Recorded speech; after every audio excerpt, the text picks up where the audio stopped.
A poor peasant girl finds a prince in the dump, and their lives change forever. Before we begin this beautiful period romance story, tell me in the comments where you're listening from. I love knowing where you're joining me from. They called it the edge of the world, though it was only the edge of London. Emily moved through the heaps with her basket on her arm, the damp morning clinging to her clothes. Bits of smoke drifted from distant chimneys, but here the air smelled of rot and ash. Her boots sank a little with each step. She listened to the usual sounds, a cart creaking by on the lane, a gull shrieking overhead, scrap pickers calling to one another as they searched. "Emily, you're late," a man's voice barked. She turned. Mr. Brooks, who bought what the poor brought and sold it on for profit, stood near his shed, arms crossed. His coat was patched but better than anything Emily owned. His narrow eyes ran over her empty basket. "I'm not late, sir," she said. "The church bell just rang 7. 7 or half past, she could not tell, but if she admitted doubt he would scold her longer. "Empty already?" he sniffed. "You think I'll pay you for the air in that basket?" "I've not finished looking yet," she replied, holding his gaze for a moment before lowering it. "I thought to see if you needed anything sorted first." He waved a hand sharply. "I need coin. I need things I can sell. Bent spoons, bits of china, not your excuses. Off with you." "Yes, sir." She turned away, cheeks burning. Behind him, near the shed, other girls were already sorting through yesterday's haul, picking out rags fit for paper-making, bones for glue. Emily heard one of them whisper to another, "That one will end in the workhouse with that temper." "Shh, she'll hear." Emily heard. She always heard. She drew her shawl tighter and walked farther into the dump, where the piles rose taller and the ground turned uneven. Here the rubbish lay in mounds, broken crates, straw bottles, old shoes. Anything that might once have had a place in someone's house now lay here, stripped of worth. Her mother used to say gently, "We are not what we stand upon." It had sounded lovely then. Her mother was gone now, and the words felt thin. Emily knelt beside a promising heap and began to dig. Her fingers moved quickly, trained by years. An old cup, cracked but not shattered. Perhaps worth a penny. A bent fork she could straighten. A bit of fabric that might still serve as a patch. Behind her, someone laughed. "Careful, Emily," a boy called. "If you dig any deeper, you'll fall out of the world." She glanced over her shoulder and managed a small smile. It was only Tom, 12 years old and always grinning despite the mud on his face. "If I fall," she said, "I'll send you a message to say what's on the other side." "Maybe it's clean," he replied, widening his eyes. "Imagine that. Clean and quiet. No Mr. Brooks." They shared a quick laugh. Tom wandered on, whistling, kicking a broken bottle out of his path. Emily bent her head again to her work, her hands moving almost without thought. The dump was large, stretching near to the river, and she knew it as others knew neat streets and respectable houses. She knew where the better rubbish tended to land, where the richer parts of town sent their cast-offs. She also knew where men sometimes gathered at night with flasks and dark talk, and she avoided those places. Today a thin mist lay over everything, blurring the heaps into strange shapes. Emily walked farther than usual, chasing the hope of something good, something that might mean more than a crust of bread by evening. She was almost ready to turn back when she saw it. At first it looked like nothing at all. A collapsed pile of cloth, a torn sack, a shadow between two heaps. She might have passed it, but a movement caught the corner of her eye. She stopped. No one else was near. The nearest voice was distant, someone haggling with a rag buyer. Emily slowly stepped closer, her heart beating faster without knowing why. "Is someone there?" she called softly. No answer. The wind stirred a strip of paper. It fluttered down again. Emily approached the bundle of cloth. It lay half buried under broken slats of wood and old straw, as if tossed aside in haste. She saw a glimpse of a hand. Not a grubby, calloused hand used to carrying coal or lifting barrels, but a pale hand with long fingers, the nails clean even beneath a smear of dirt. Emily's breath caught. She set her basket aside and knelt down. Carefully, she pulled away a broken crate, then a tangle of rope. The cloth beneath was not rough sackcloth, but a fine, torn coat. The man beneath it lay on his side, his face turned away. "Sir?" she whispered. He did not move. Emily reached out and touched his shoulder. The fabric beneath her fingers was of a quality she had never owned. She shook him gently. "Sir, can you hear me?" He rolled slightly with the movement, and she saw his face. He was young, not a boy, but not old either, perhaps in his early 20s. His hair, dark and matted with dust, fell across his forehead. His features were strong and clear under the grime, his jaw shadowed as if he had not shaved for several days. His eyes remained closed, lashes motionless. Emily pressed her fingers to his neck, just as she had done once with a sick dog. Warm skin, a slow, steady pulse. He was alive. "Sir," she said again, louder, "you must wake. You can't stay here." Still no response. She looked around. No one had noticed her yet. No one saw the fine coat hidden amid the rubbish. If they did, someone would shout, would call others, would ask questions. In a place like this, a man with clothes like that meant trouble. Emily swallowed. She should fetch help, she thought. She should run to Mr. Brooks or to the constable who sometimes walked the lane. She should tell them that a man lay here unconscious, dressed like a gentleman in the middle of a dump. But she could hear what they would say. "What were you doing near him, girl? Did you go through his pockets then? How came he here if not by some mischief of yours?" Her empty cottage, the thin blanket on her bed, the constant threat of the workhouse, all of it flashed through her mind. If she brought them here and matters grew complicated, they would not believe her word over his clothes. Or worse, if he woke and accused her of stealing from him, who would they believe? She drew back a little, heart pounding. She could walk away. She could leave him as she had found him. Someone else might discover him, or no one might. The rubbish heaps swallowed more than people liked to admit. The thought made her stomach twist. She imagined him lying here as night fell, the air turning colder, his chest rising more slowly. She imagined Tom wandering by and leaving in fright. She imagined waking tomorrow to whispers that a dead gentleman had been found among the refuse, and knowing she had walked away. Emily took a breath and leaned closer again. "Sir, if you hear me, I mean you no harm," she said, as if he could understand. "I have nothing worth taking. I live by the edge of this place. I can drag you there, at least, where you'll be out of sight until you wake." He did not answer.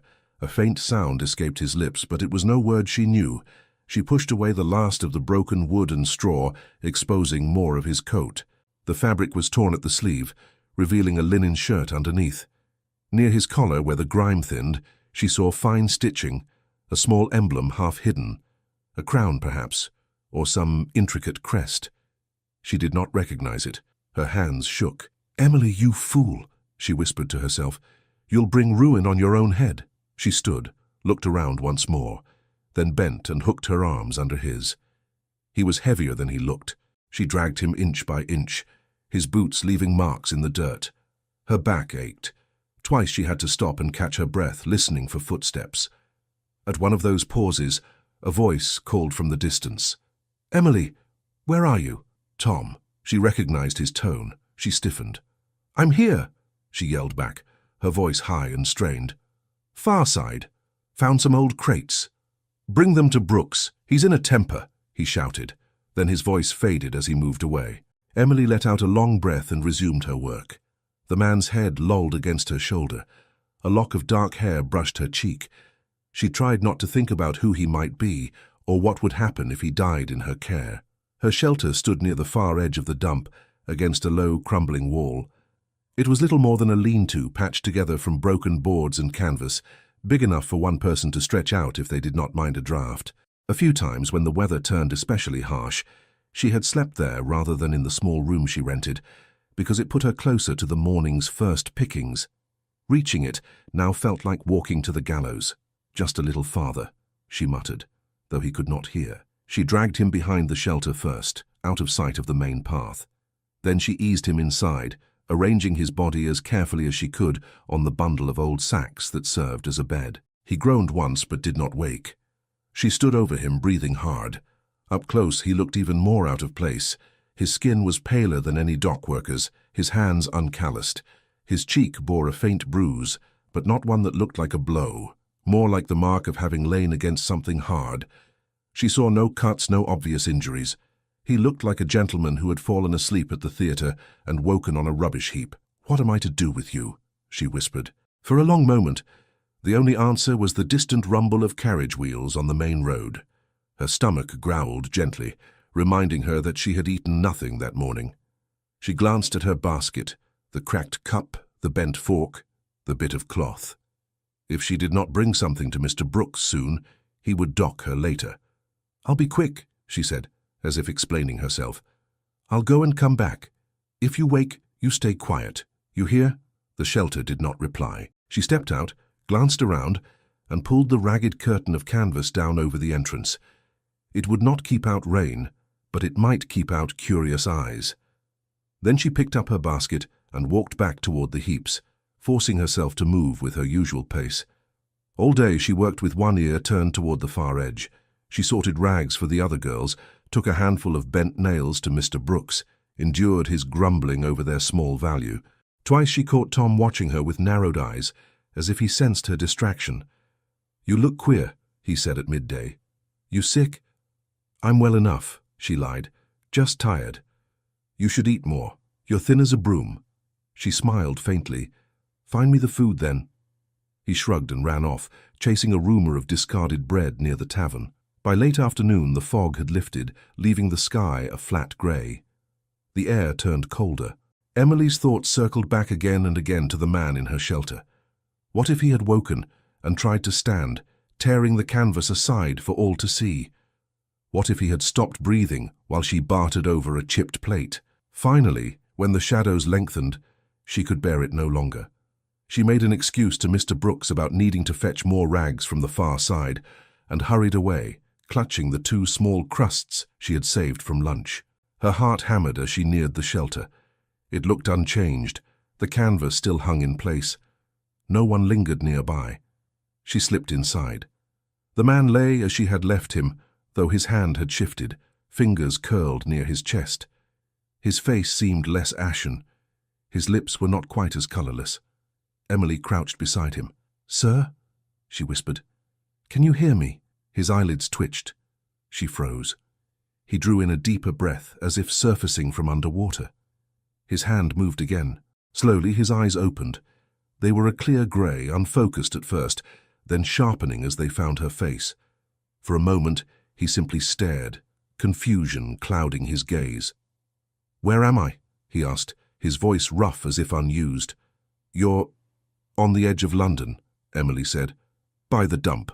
"The dump," he repeated, as though the word puzzled him. "I found you there this morning," she went on, speaking quickly before she lost her nerve. "Among the rubbish. You were half buried. I thought you might be dead. Dead." His brow furrowed. He raised a hand to his temple, winced, and let it fall again. I remember being in a carriage. Then darkness. Then nothing." Emily shifted uneasily. "You must have been left there." "I saw no carriage, no one else, just you." He looked down at his coat, at the torn sleeve. His fingers brushed the fabric with a faint expression of disbelief. "This is not possible," he murmured. "Are you hurt anywhere?" she asked. "I saw no blood. Do you feel pain?" "Only in my head." He closed his eyes briefly. "And my pride." She hesitated, then held out one of the crusts of bread. "I saved this," she said. "It isn't much. You should eat." He opened his eyes again and blinked at the bread, then at her. Something softened in his expression. "You are very kind," he said quietly. "You did not have to help me." She shrugged, suddenly shy. "I could not leave you lying there. That is all." He pushed himself up on his elbows, moving slowly, as if every gesture required effort. The low roof of the shelter forced him to bow his head. "What is your name?" he asked. "Emily. Emily Carter." "Emily," he repeated, tasting the syllables as if they might anchor him to the world. I am called Alexander." He said it simply, yet as if the name meant something more than any ordinary man's. Emily nodded. The name meant nothing to her on its own. Alexander could be anyone. He took the bread from her hand carefully, as though afraid to snatch it. He held it a moment before taking a small bite. He chewed slowly, his throat working, his eyes closing briefly with each swallow. Watching him, Emily realized he might not be used to being hungry. She ate her own crust more quickly, stuffing it into her mouth between sentences. "How long were you there?" she asked when he finished. I do not know, he admitted. You say you found me this morning? Yes, and today is Thursday, she said. At least it was yesterday. I heard the church bells last night. Thursday, he repeated.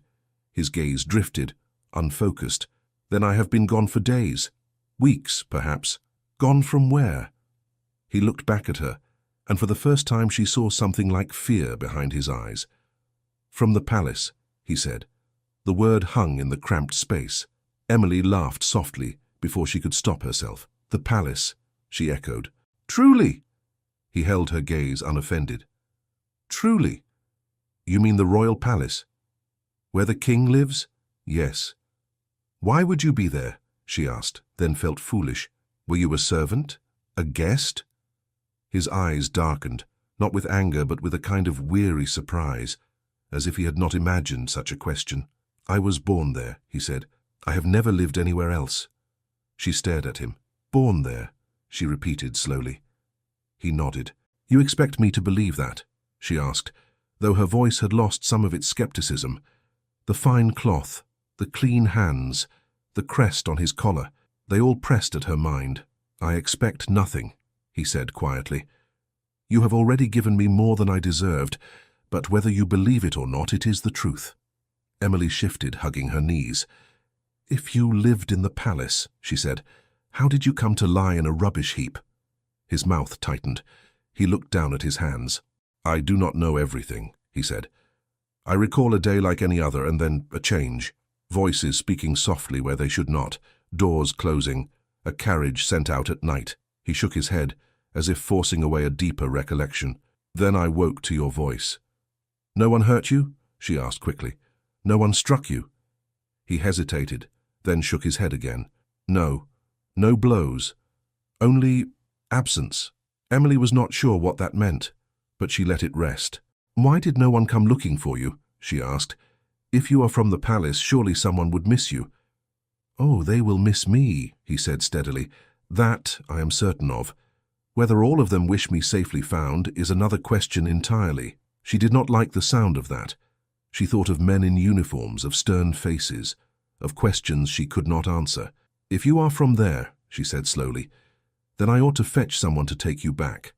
A guard, a coachman, someone. No, he said at once, his hand shooting out to catch her wrist. His grip was not harsh, but it stopped her as surely as a rope. I beg you, do not, he said. Not yet. I do not know whom to trust. I do not even know how I came here. Until I remember more, I would rather stay where I am. In a dump? She asked, incredulous. In your care, he corrected gently. Her cheeks warmed. You should not say such things, she muttered.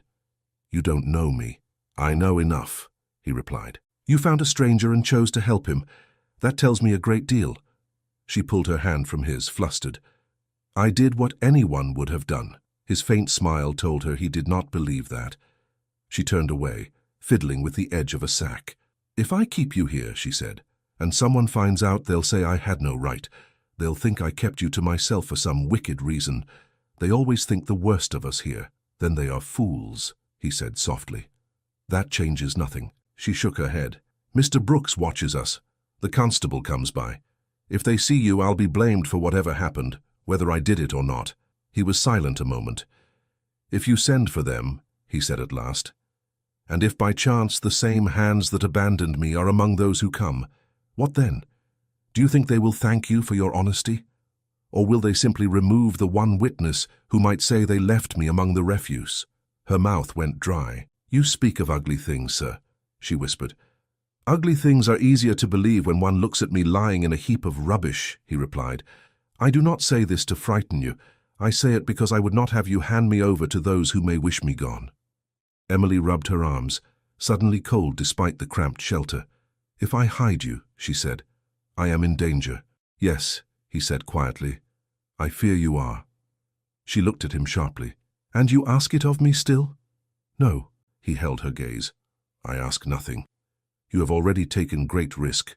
I can only tell you the truth as I know it, and accept whatever you decide. She stared at the canvas wall, at the faint outline of daylight beyond. Her life had been simple in its hardship. She rose, she picked, she bartered, she slept. No one expected anything of her. No one trusted her with anything important.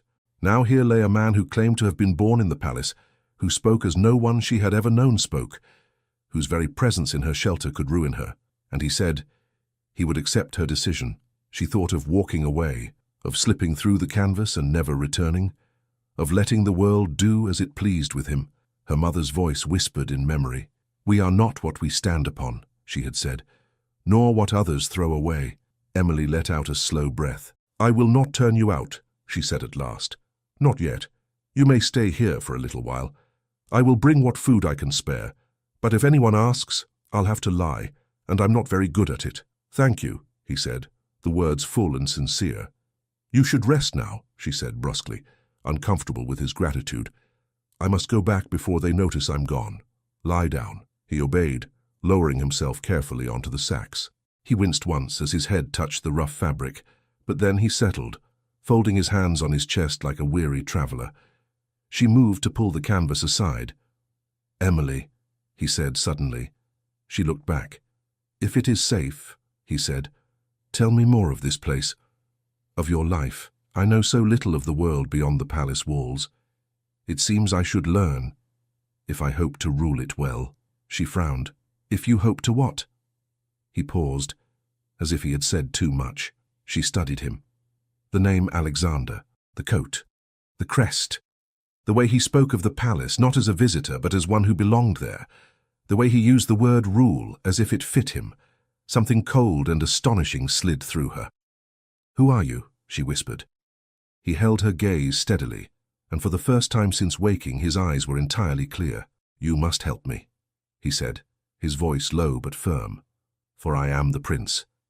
And then his eyes rolled back, and he fell limp against the mattress of rags. For a moment Emily thought he had died. "Sir? Alexander?" She dropped to her knees beside him. "Prince or no, you must not do that," she muttered, her heart thudding. He lay limp, chest rising and falling in a slow, steady rhythm. His pulse beat under her fingers, not strong but regular. "You frighten people," she said under her breath. "That is what you do, Prince." The words swirled in her mind like smoke. It was impossible. It was foolish. It was something boys said when they played at King's. And yet, her eyes slipped to the ragged edge of his collar. Carefully, she drew the torn fabric aside. There, half hidden by grime, gleamed a small metal pin worked into the stitching. She wiped it with her thumb. A crown, 3 points. A tiny lion beneath. She jerked her hand back as if burned. "No," she whispered. "No, no." Her whole body wanted to laugh, or cry, or run out into the dump and shout to everyone that a madman with a crown on his coat lay in her shelter. Instead, she sat back on her heels and looked at him. His face, even slack in unconsciousness, carried a kind of quiet authority. Not arrogance, exactly, more like the habit of being heard when he spoke. There was a faint line between his brows, as if even in sleep he worried.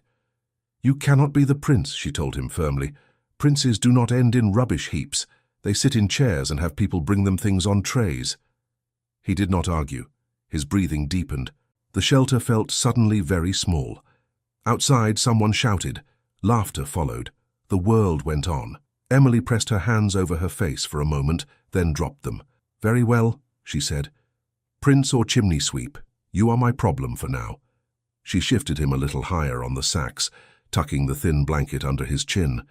Then she crawled out through the canvas and stepped into the fading light. The dump looked the same as it always had. Men and women picking, children running. Smoke from Mr. Brooks's pipe rising near his shed. The ordinary noise soothed her. Perhaps she had imagined everything. Still, she walked with new care.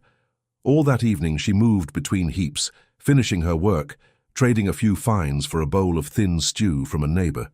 She pretended to listen to Tom's stories of a dog that had followed him for half an hour, but her thoughts kept slipping back to the shelter. "Are you listening?" Tom demanded. "Yes," she said. "What did I say then?" "You said the dog had 1 ear," she guessed. "It had 2 ears. It was not a monster." He squinted at her. "You are queer today." "I am tired, Tom. We all get tired." He shrugged and gulped down the last of his stew. "If you fall into the dump in your sleep, I will not drag you out," he said cheerfully. She managed to smile. "You would miss me." "Perhaps a little," he admitted. By the time she finally slipped away, the sky was dim. Lanterns flickered near Mr. Brooks's shed. Emily made sure no one watched her and hurried to the shelter. Inside, it smelled of damp canvas and old straw. Alexander had not moved much.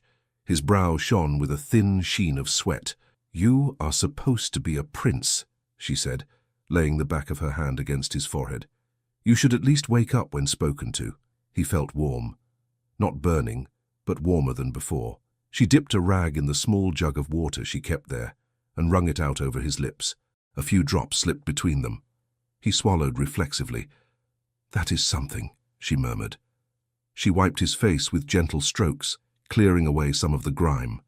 Underneath, his skin was paler than she liked. Purple shadows pooled under his eyes.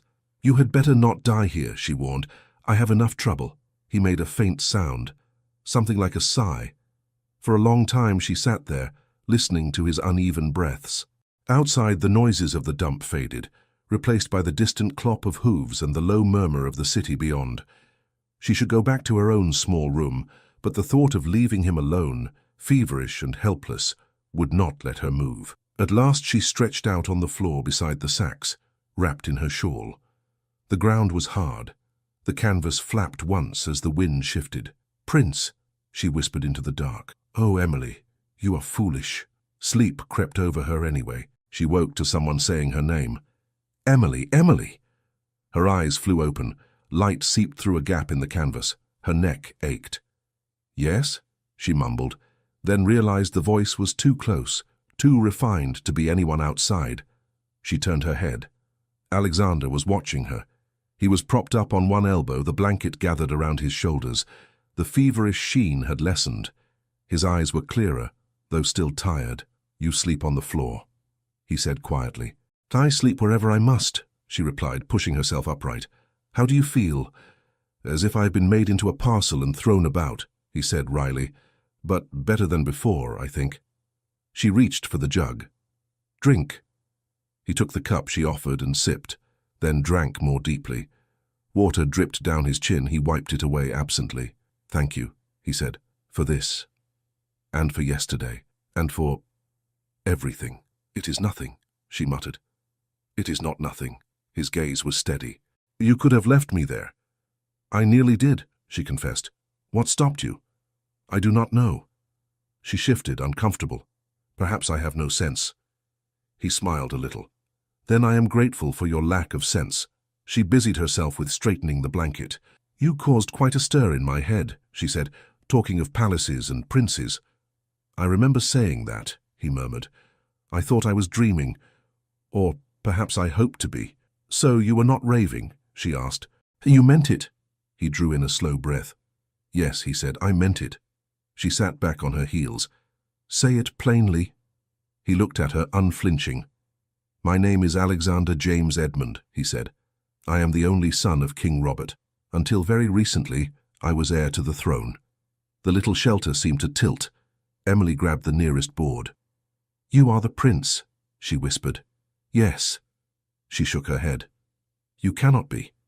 "You have said that already," he replied gently. "You live in rooms with walls of stone," she insisted. "Servants bring you food on silver plates. You do not wake in sheds with holes in the roof." "At present I do," he said dryly. "This is madness," she said.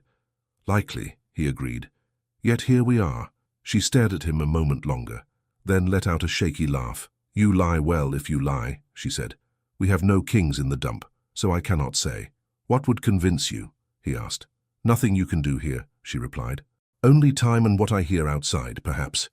He considered that. "What do people say in the streets?" he asked. "About the palace? About me?" "I do not go to the streets," she said.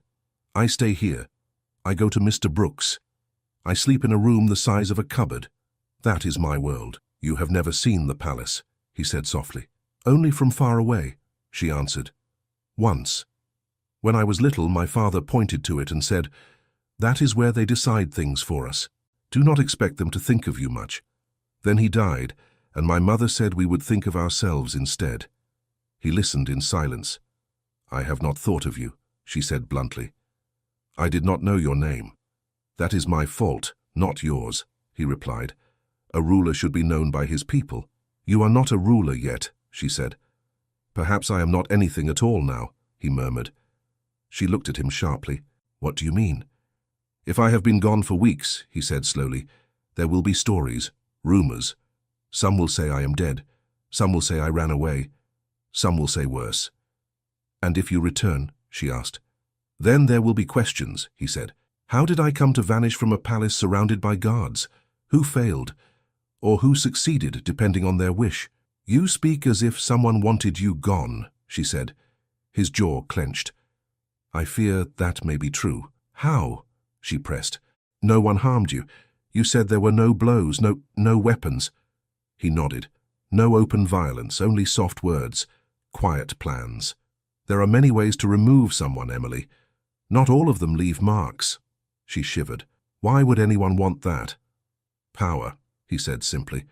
If I am in the way of someone's ambition, it may seem convenient to lose me. A prince, she said, thrown away like a broken plate. His gaze flicked to her. You know what happens to broken plates. They end here, she answered. Yes, he said.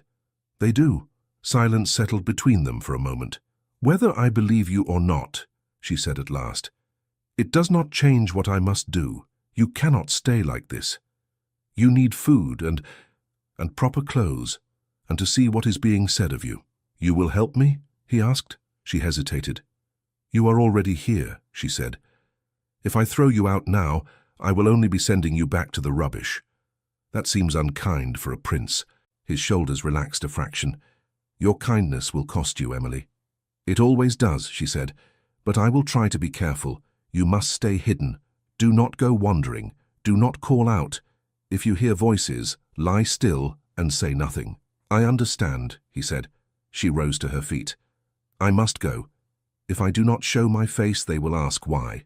I will listen. I will see if anyone speaks of a missing prince. And I will bring what food I can. He looked up at her. You will come back. It was not a question. It was something like hope. Yes, she said. I will come back. When she stepped out of the shelter, the light struck her eyes. The dump had grown busier. Word had evidently passed that a new load of rubbish had been brought from the center of the city.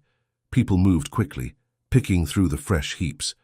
Emily forced herself into the flow. She kept her hands moving, her ears open. Snatches of gossip floated around her. Did you hear about the fire by the docks? They say the baker's wife ran off with a soldier. Poster in the square. Big reward. She froze. What reward? She asked the woman beside her, trying to sound idle. For information about the prince, the woman replied without looking up. Have you been under a rock? I stay here, Emily said. Well, they want him back. The woman snorted. Or say they do. Posters everywhere in the city. His face, his name, a promise of coin to anyone who can say where he's gone. Emily's mouth went dry. Gone? Missing for weeks, they say, the woman went on. Some say he fell in the river. Some say he ran off with a lady. Some say he's hiding because he doesn't want to be king. I say it's all nonsense. Princes do not go missing. Other people go missing. We do. Who offers the reward? Emily asked. The palace. Who else? The woman laughed. Maybe you'll find him here among the bones, eh? Then you'll be rich. Emily managed a thin smile and turned away. Her heart hammered against her ribs. Missing for weeks. Reward posters. The palace itself asking for news. She worked until midday, her hands clumsy from distraction. When she took a few bits of metal to Mr. Brooks, he eyed her sharply. You're slow today, he complained. Your mind wandering? I am only tired, she said. You've been tired all week. He leaned closer. You're not hiding something pretty for yourself, are you? I've had a feeling about you.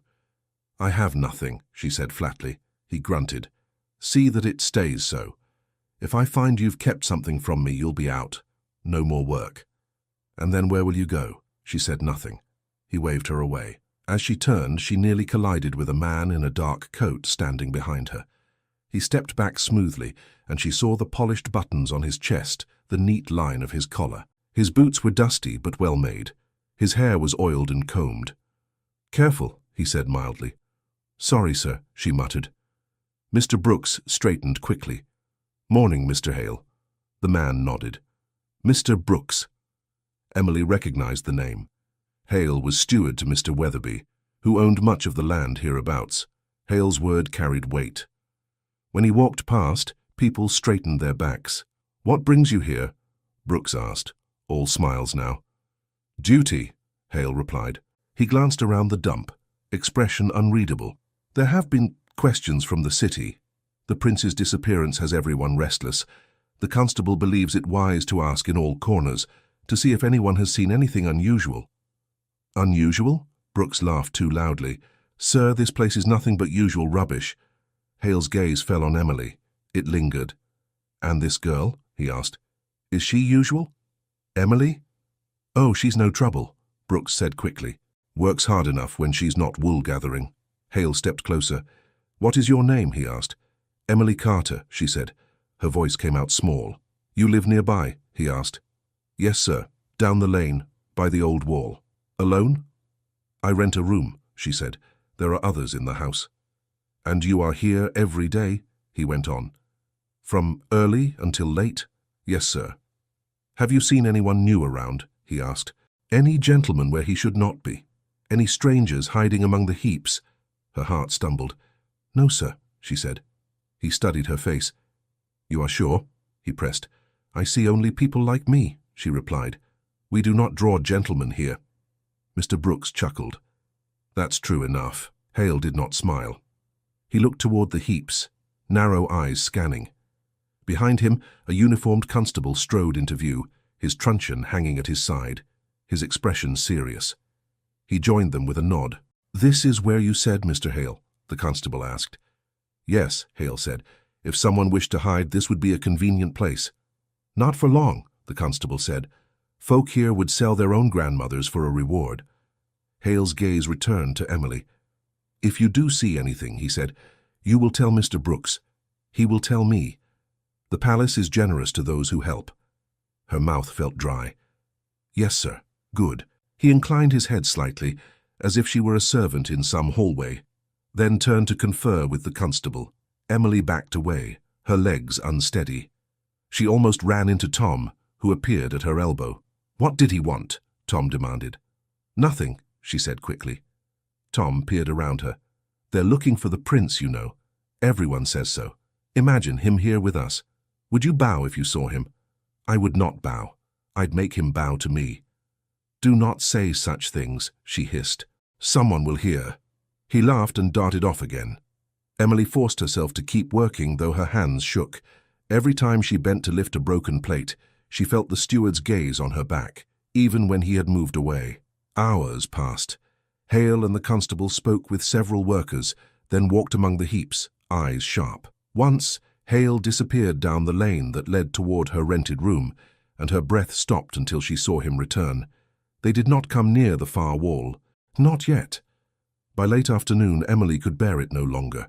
She waited until Hale turned to examine a cartload of rubbish, then slipped away, keeping low, moving between heaps. Her path to the shelter felt longer than usual. Every sound made her flinch. When she ducked through the canvas, Alexander was sitting up, his back against the boards. "You are pale," he said at once. "What has happened?" She dropped to a crouch. "They are looking for you," she whispered. His jaw tightened. "Who?" "A steward from a great house and the constable. They spoke of the palace. They said there are posters in the city with your face." "That was to be expected," he said. "Is that all?" "They asked about strangers," she went on. "They asked if I had seen any gentleman where he should not be. They looked at me as if I'd hidden you in my pocket. If they find you here, they will say I lied. They will say I kept you away to bargain." He leaned forward. "Did anyone follow you?" "I do not think so," she said, "but I cannot be sure. Mr. Hale, the steward, he watches everything. His eyes are like hooks." He mused a moment. "Do you trust him?" "I do not trust anyone who walks around in boots that fine," she said shortly. "He answers to Mr. Weatherby. Mr. Weatherby is friendly with important men in the city. That is what we hear. Their talk is not for us." "Then we assume nothing," Alexander said. "We do not tell them yet." Her hands twisted in her shawl. "How long can we hide you?" she asked. They will come back. They said they will search. They will look into every corner. He frowned. If they search everywhere, they will find me. If they find me without my memory clear, I am at the mercy of whoever tells the first story. Then you must remember quickly, she said. He gave a faint breath of laughter. I am trying. She almost laughed too, out of sheer nerves. You cannot stay sitting up, she said. If they come near, you must lie down like before. If they open the canvas, he finished quietly, you will have to decide whether to claim you found me today or weeks ago. And why you did not speak sooner, she swallowed. I will be called a liar either way. I am sorry, he said. I never wished to drag anyone into this. You did not drag me, she said. I walked in myself. He held her gaze. Why? She opened her mouth, then closed it again. Because you were alone, she said at last, and so am I. Something softened in his face. Then we will not be alone in this, he said. She stood abruptly. I must go back. If I vanish now, they will notice. If anyone comes near, do not make a sound. Do not call my name. I will not, he promised. She pulled the canvas aside, stepped out, and let it fall behind her. The rest of the day crawled. Hale and the constable finally left, but not for long. The next morning they returned with 2 more men. This time they carried no weapons, but their expressions were set and serious. We will search properly today, the constable announced. No corners left unchecked. Orders from above, from above. Those words made Emily's stomach drop. She watched as they began at one end of the dump, moving methodically. They peered into every lean-to, every shack, every crevice where someone might hide. They asked questions. They opened bundles. What are they doing? Tom whispered at her side. Looking for trouble, she said. That is not hard to find, he muttered. The line of men moved closer.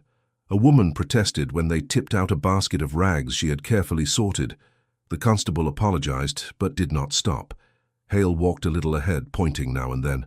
That hut, he would say. Check that one. Emily's shelter stood near the far edge. She could feel the space shrinking between them with every passing minute. Mr. Brooks sidled up to her. If you know anything, he murmured, now is the time to speak. The palace will reward those who help, and I will take my share, mind you. I know nothing, she said. His eyes narrowed. You are jumpy today. Makes a man think. Think what you like, she replied, surprising herself with the sharpness in her tone. His expression darkened. Careful, girl. Hale turned at the word careful, his gaze seeking the source. For a heartbeat, his eyes met Emily's. Then he looked away toward the far wall. The shelters along there, he told the constable. We have not checked them yet. Emily's breath hitched. The men began toward the edge, boots crunching over broken glass and bone. They passed Tom, who stared up at them with wide eyes. They passed the old man who slept in a barrel, peering inside, then moving on. Emily's legs felt rooted to the spot. She wanted to run ahead, to throw herself in the doorway of her shelter, to shout that there was nothing inside.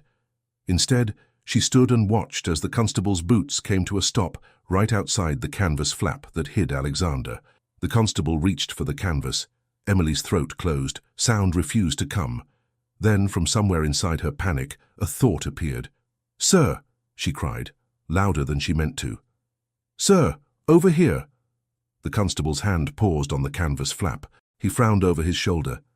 What is it? She pointed wildly toward a tangle of broken carts a little way off. I saw movement there just now, she said. A man, I think. He ducked down when he heard you coming. Hale turned too, eyes narrowing. A man? Yes, sir, she said, trying to make her voice shake with fear instead of truth. I thought he was only another picker, but he kept looking toward you and then hiding. I did not like the look of him. The constable hesitated. Hale studied her face, searching, weighing. Be quick then, Hale said. If he runs, we lose him. The constable dropped the canvas and strode toward the carts, the other men following. Hale lingered half a heartbeat longer, then went after them, calling, Spread out there, check under the boards. Emily's knees almost gave way. She forced herself to walk in the other direction, bending as if to inspect a pile of rags. Her hands shook so badly she could barely lift them. The men searched the broken carts thoroughly, kicking aside planks, peering into shadows. A rat darted out. One of the workers yelped. There was no man, of course, but the rat gave enough of a story. "Nothing," the constable said at last, straightening. "Only vermin. Rats run from more than cats," Hale murmured, but his interest in the far wall seemed to have cooled. "We have done what we can for today," the constable decided. "We will return tomorrow. The prince cannot simply vanish into smoke." "Perhaps he can," someone muttered. They drifted back toward the lane, Hale walking with the constable, their heads close, their words too low to catch. Mr. Brooks fawned behind them until they passed out of sight. Emily did not breathe until the last polished boot disappeared. Only then did she dare slip away. She walked, not too quickly, to the far edge. She even paused to pick up a broken plate, just in case someone watched. When she reached the shelter, she knelt to untie a ragged bit of rope that held the canvas, as if she only wanted something from within. Inside, Alexander sat stiff and still, eyes fixed on the flap. His hands were clenched so tightly, his knuckles blanched. "You heard," she whispered. "Yes," he said. His voice was low, controlled. "You have good instincts." "I nearly had none at all," she replied. "If they had lifted the canvas—" "They did not," he said. "Because you lied for me." She sank down beside him, suddenly weak. "They will come again tomorrow, they said so." "Then we cannot be here when they do," he said. She looked at him. "And where do you expect to be? You can barely walk across the floor." "That is improving," he said. "If necessity must be my physician, I will trust it. We must leave, Emily. You know that as well as I." She did know. The thought terrified her. "This is my place," she said. "Ugly as it is, I know it. I do not belong outside it." "You also do not belong in a prison for treason," he replied, "which is where they may put you if they decide you have kept me from them." She flinched. "They would not." He looked at her, and in his eyes she saw no comfort, only honesty. "They might not call it that," he said. "They would find some other name, but the walls would be the same." She pressed her lips together. "Where would we go?" she asked quietly. He drew in a slow breath. "There is a man," he said. "Mr. Alden. He was once my tutor. He taught me my letters, my histories, my sums. He left the palace some years ago when he grew tired of court manners and politics. He has a small house to the west of the city, by a little church. He is honest. He would help us, if we reached him." "You are sure?" she asked. "If he has not changed," Alexander said. "He used to tell me that kings should fear no honest truth. I believed him. It seems others did not." "What if he is not there?" she said. "What if he has forgotten you? I am a stranger. He may not let me cross his doorstep." "I will ask him to," Alexander replied simply. She looked at him, at the steadiness in his face despite his pallor, and something in her chest eased. "How far is it?" she asked. "A few miles," he said. "Not near enough to smell the palace, not far enough to live entirely without it. I remember trees along the lane and a field." "A few miles," she repeated. "You say that as if it is nothing." "It will not be nothing," he said, "but we can take it slowly at dawn before others wake. You have a cart, do you not? I saw the marks of wheels outside." "A barrow," she corrected. "For moving heavier scrap. It is old. The wheel squeaks." "Then we will make it squeak a little more," he said. "You can hide me under rags. From a distance no one will see my face." She bit her lip. "If we are caught on the road," she said, "there will be no more excuses. No rats to chase. You will be in the cart, and I will be pulling you. We will claim I am ill," he said, "which is true, that I am your sick cousin, and you take him to a parson known for kindness. Also true enough in its way." "You think so quickly," she murmured. "I have had to," he said. From the cradle they put questions in front of me and waited to see what I would do.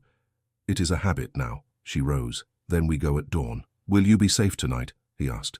"I will sleep in my room," she said. "If I do not, my landlady will complain to Brooks and he will remember it later. I will say nothing. I will bring the barrow here before the sun is properly up." He nodded. "Emily," he added as she reached for the canvas. "Thank you." "If you keep thanking me, I shall grow vain," she said, and slipped out. That night, she hardly slept. Every creak in the house sounded like boots. Her landlady's snores on the other side of the thin wall felt like warnings. When sleep did come, It brought dreams of posters with her own face on them, nailed to every lamppost. She woke before the sky lightened. The streets were quiet, faintly damp. She wrapped herself in her shawl and crept from the house, trying not to wake anyone. The barrow stood against the wall where she had left it, its wooden wheel caked with mud. She gripped the handles and pushed, teeth gritted as it bumped over stones. The sound seemed deafening in the early silence. At the dump, fog lay low, muffling shapes. No one stirred yet. She reached the shelter and tapped softly. "It's me," she whispered. "Are you awake?" The canvas moved. Alexander's hand appeared, drawing it aside. "I have been awake for hours," he said. "Waiting." "You sound better," she said. "Fear is an excellent medicine," he replied with a crooked smile. He stepped out, careful and slow. He still moved stiffly, but he stood tall, his shoulders straight. The torn coat hung oddly on him, but his bearing made it look like a cloak of state rather than rags. "You look too much like yourself," she muttered. "If posters carry your face, anyone with eyes will know." "Let us hope their eyes are sleepy at this hour," he said. "Show me the barrow." She led him to it. He laughed once, very softly. "This noble carriage," he said. "I have ridden in worse for amusement, I think. It seems less amusing now." "Climb in," she instructed. "Lie flat. I will cover you." He obeyed, folding himself into the shallow space as best he could. She piled sacks and old cloths over him, leaving a narrow gap near his face for air. "Can you breathe?" she asked. "Well enough," came his muffled reply. She took a breath, gripped the handles and lifted. The weight dragged at her arms, but she leaned forward, set her feet, and pushed. The wheels squeaked as promised.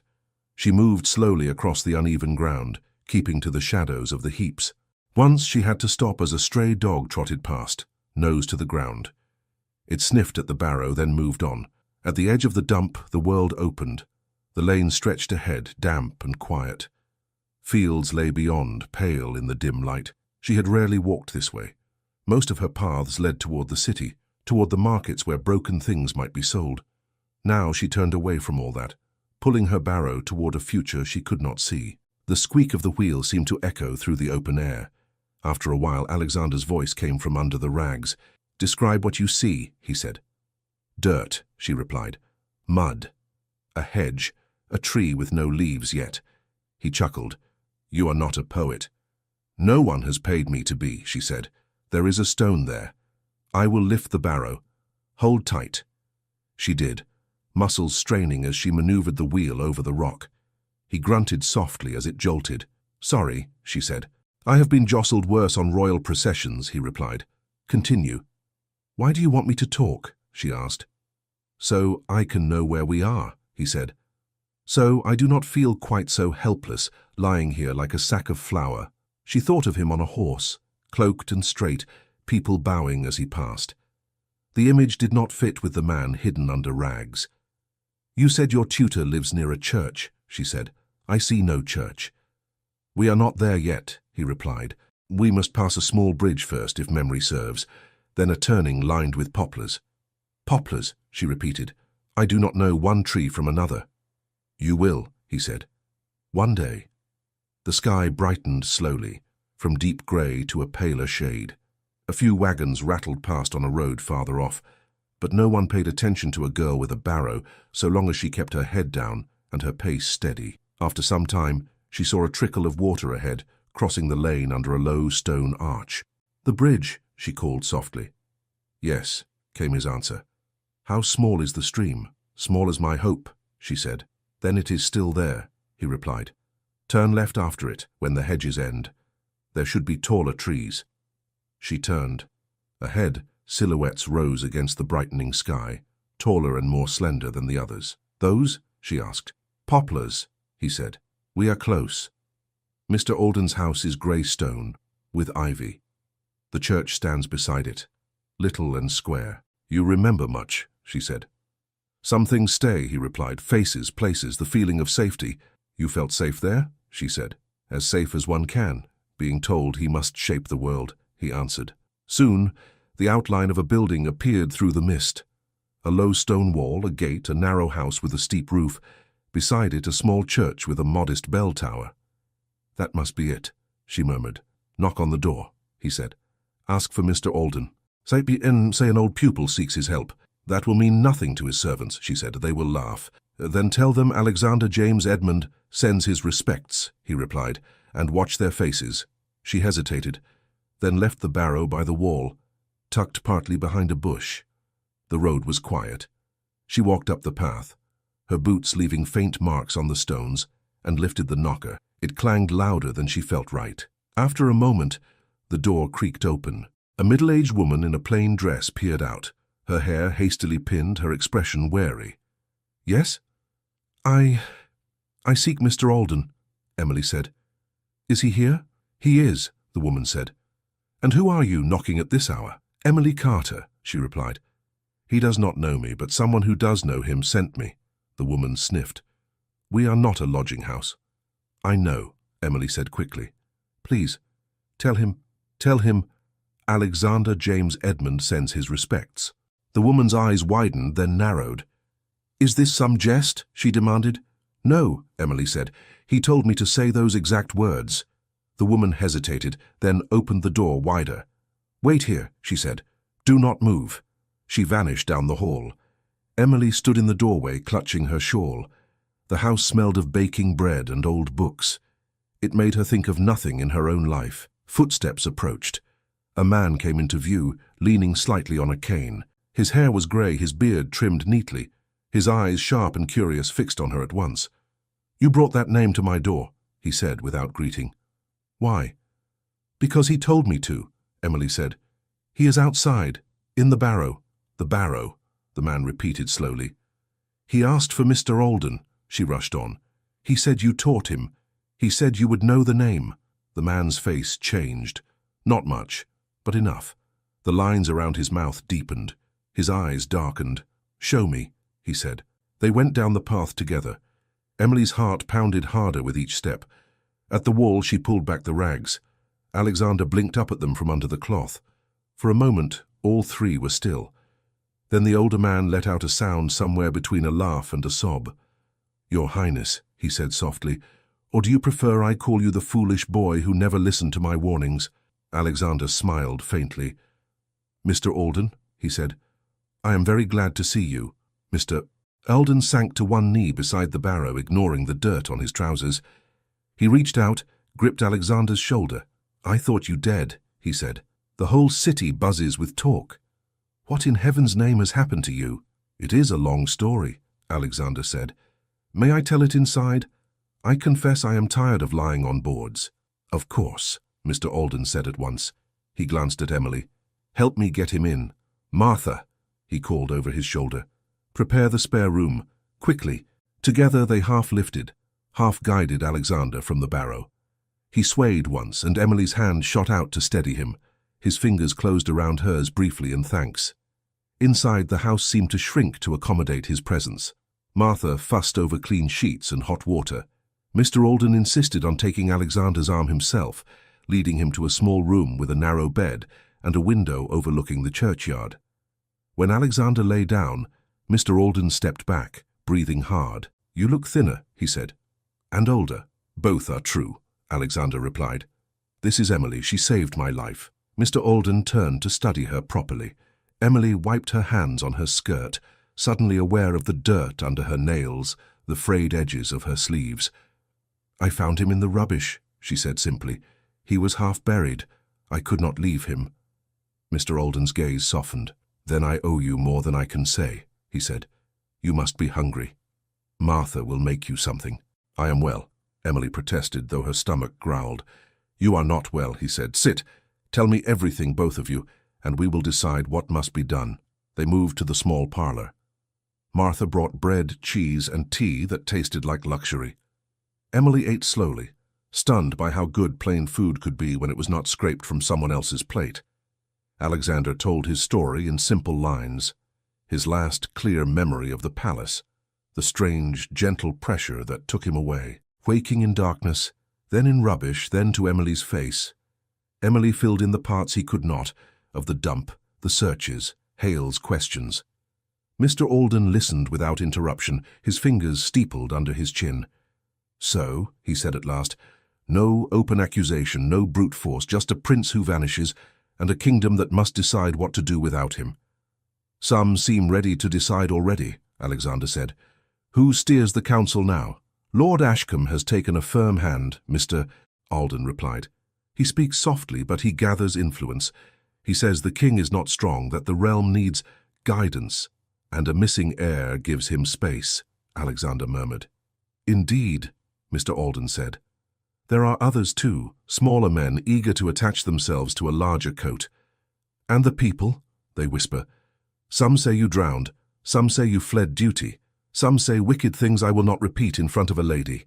Emily shifted, unused to being called that. What will they say when I appear? Alexander asked. That depends on who presents you, Mr. Alden said gravely. If Lord Ashcombe brings you forth pale and grateful, he will say he rescued you from kidnappers. If you arrive with no proof and only your word, some will call you impostor or mad. So we need proof, Alexander said. Yes, Mr. Alden said, and we must choose whom to trust in the palace. There are still good men there. Not many, but some. My first thought is Sir William Harrow. He has served the king honestly for years. He is not clever enough to scheme, which is a recommendation in these times. Can we reach him? Alexander asked. I can send a message, Mr. Alden said. Carefully worded. A bird among hawks must fly low. If he receives it and believes it, he will come, but it may take days. Days, Emily repeated. You will be safe here, Mr. Alden told her. She looked down at her hands. I am not meant for houses like this, she said softly. You are meant for whatever your courage earns you, he replied, and you have already shown more of that than many nobles I have known. Colour rose to her cheeks. We must let no one know he is here, she said quickly, changing the subject. If Lord Ashcombe, or men like Hale, hear of it first. You are right, Mr. Alden said. Martha is loyal. She will say nothing. I have few visitors, and fewer I call friends. But gossip flies on wings we do not always see. As if summoned by his words, there was a knock at the outer door. Martha's voice came faintly. I will answer it, sir. They all went still. Who comes this early? Emily whispered. Mr. Alden rose, leaning on his cane. Likely the vicar, he said. He borrows my books. Stay here. He left the room. Emily and Alexander exchanged a glance. Do you trust him? She asked quietly. With my life, Alexander said. Voices murmured in the hall. One was Martha's, another was male, smooth and unfamiliar. I have no wish to trouble you, that voice said. I am only making inquiries on behalf of the palace. It will not take long. Emily's blood turned cold. She stood, every instinct screaming to run, to hide, to drag Alexander back to the barrow and flee. But there was nowhere to go. The house was small. The men were at the only door. Mr. Alden reappeared, his face carefully neutral. There are visitors, he said, his tone too calm. They ask to see us all. They say they come from the king. Who are they? Alexander asked. Mr. Hale, the steward you spoke of, Mr. Alden answered, and another man who calls himself Mr. Stanton. He wears no uniform. That is what worries me. Emily's knees weakened. They followed us, she whispered. Or someone saw us on the road. Perhaps both, Mr. Alden said. We cannot know. He looked at Alexander. If you hide, he said, they may search and find you regardless. Then they will say you tried to run. If you face them, you may at least speak for yourself. Alexander drew himself up, shoulders squaring despite his weariness. I will not creep behind curtains in my tutor's house, he said. If they have come from the palace, let them see that I am alive and standing. Emily caught his sleeve. They will take you, she said urgently. They will say it is for your safety. They will not let me come. They will tell the story their way. I know, he said. Do not go, she whispered. He looked at her, and for a moment the prince's mask slipped. She saw the man beneath, uncertain and very young. If I stay hidden, I am already lost, he said softly. At least this way, the world must admit I exist.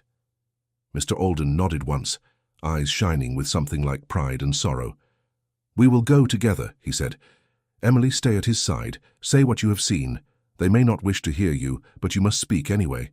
They stepped into the narrow hall. Hale stood near the door, hat in hand, clothes immaculate.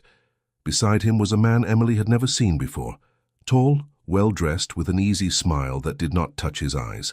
Mr. Alden, Hale said, forgive the intrusion. We have news that you may consider grave. Graver than the prince's absence? Mr. Alden asked mildly. That absence may be less certain than we feared, the other man, Mr. Stanton, said smoothly. There have been reports. A figure seen on the road. A name spoken at a door. Naturally, we wish to ensure that no harm has come to His Highness. Hale's gaze slid past Mr. Alden, landing on Alexander. For a heartbeat, his carefully schooled expression broke. Shock flared, then vanished under a layer of deference.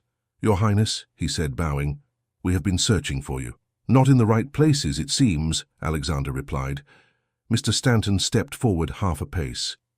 Your Highness, he said with warm concern, it is a joy to see you alive. The king will be relieved beyond measure. You have been sorely missed. I am glad to hear my father is well, Alexander said. Where is he? Why did he not come himself? The king is indisposed, Stanton said smoothly. The strain of your disappearance, you understand. He trusts his council to act for him. We are here to bring you safely home. He did not look at Emily as he said it.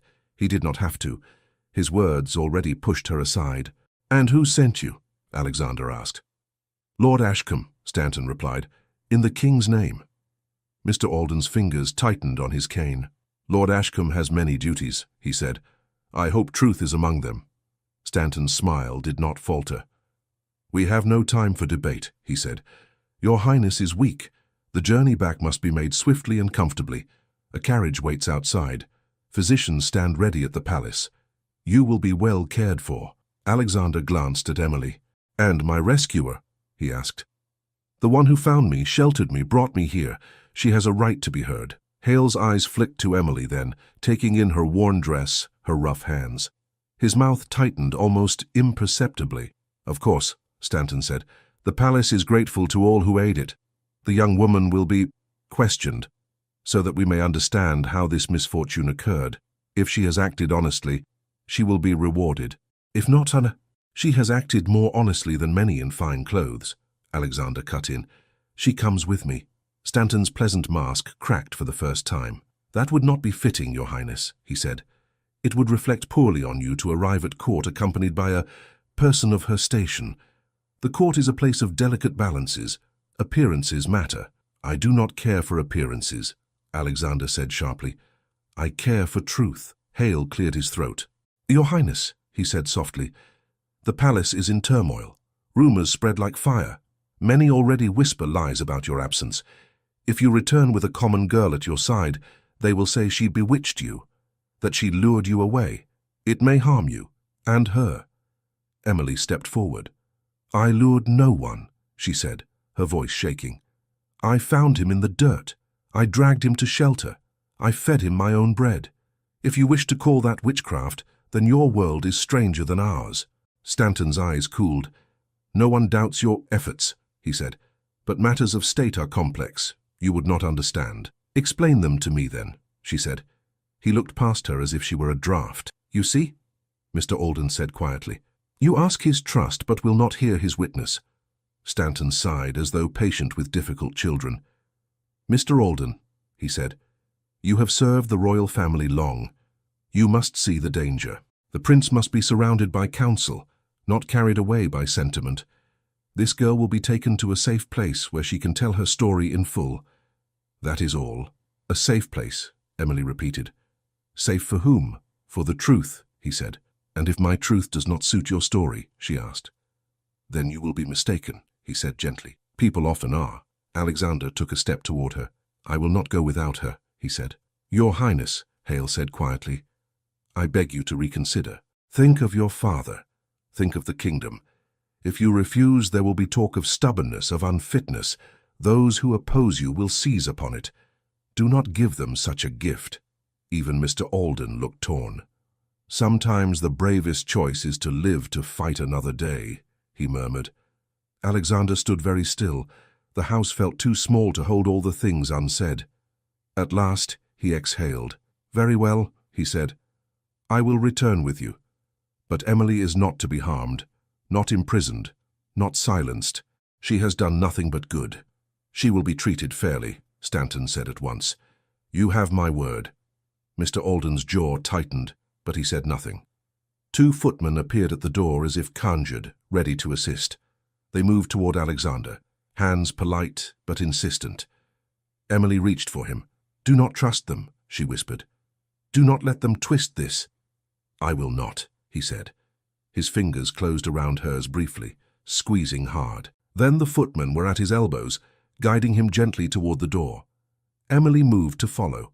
A third man, one she had not noticed before, stepped into her path. He wore no livery, but his posture screamed habit of obedience. His hand closed around her arm, not painfully but firmly. "You will come later," he said, "in another carriage."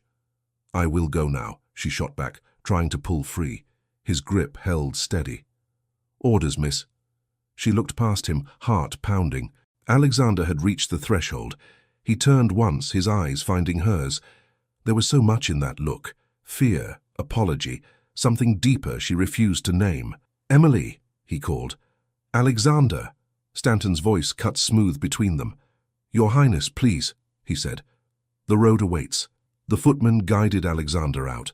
The door stood open just long enough for Emily to see the carriage, dark, polished, waiting like a promise or a trap. She tried to lunge forward. The man's fingers dug into her arm. Mr. Alden stepped toward her, but Hale blocked him with a small, regretful shake of the head. Stanton put one foot on the carriage step, then looked back into the house. His gaze brushed over Emily, over her rough clothes, over the hand gripping her. "Do not concern yourself," he said lightly to Alexander. "You will never see that girl again." Emily jerked against the man's grip. "Let me go," she said. "How you cannot, miss," he said quietly. "My orders are not to hurt you, only to keep you back." "That is a kind of hurt," she snapped. Alexander turned halfway, but the footman urged him on. Stanton smiled toward the lane. "Please," he said smoothly. "The sooner we leave this poor old tutor in peace, the sooner His Highness will be safe." Mr. Alden stepped forward. "I will come as well," he said. "You may need a witness." Hale hesitated. "The carriage is not large," he said. "Then send for another," Mr. Alden replied. "I do not intend to let my former pupil vanish twice." Stanton's jaw tightened. "As you wish," he said shortly. "But keep up, sir. We must not be delayed." They all moved outside. The footman helped Alexander into the carriage. Mr. Alden followed with as much dignity as his cane allowed. Emily struggled. "I will walk," she cried. "I will follow on foot. I will run. I do not care. You cannot leave me." The man holding her sighed. "Another carriage will come for you," he said. "That is the order, no more." The coach door shut. Horses snorted. Wheels rattled. Alexander leaned toward the small window. "Emily," he tried again. She broke free long enough to reach the lane, but the carriage was already moving. Stanton raised his hat to her as they rolled away, as if bidding farewell to a passer-by. She stood there, breathing hard, watching the coach grow smaller on the road that led toward the heart of a world she had never imagined entering. Mr. Alden looked back once from the carriage window. His eyes met hers, full of apology. Then they were gone. The second carriage did not come at once. It arrived near noon, plain and dark, without crest or flourish. The same man who had held her climbed down from the box. "Miss Carter," he said. "You remember my name?" She said dully. "It is my business to remember," he replied. "Get in, if you please." She hesitated. "If I do not please?" she asked. He met her gaze. His eyes were not cruel, only tired. "Then I will still have to ask you to get in," he said.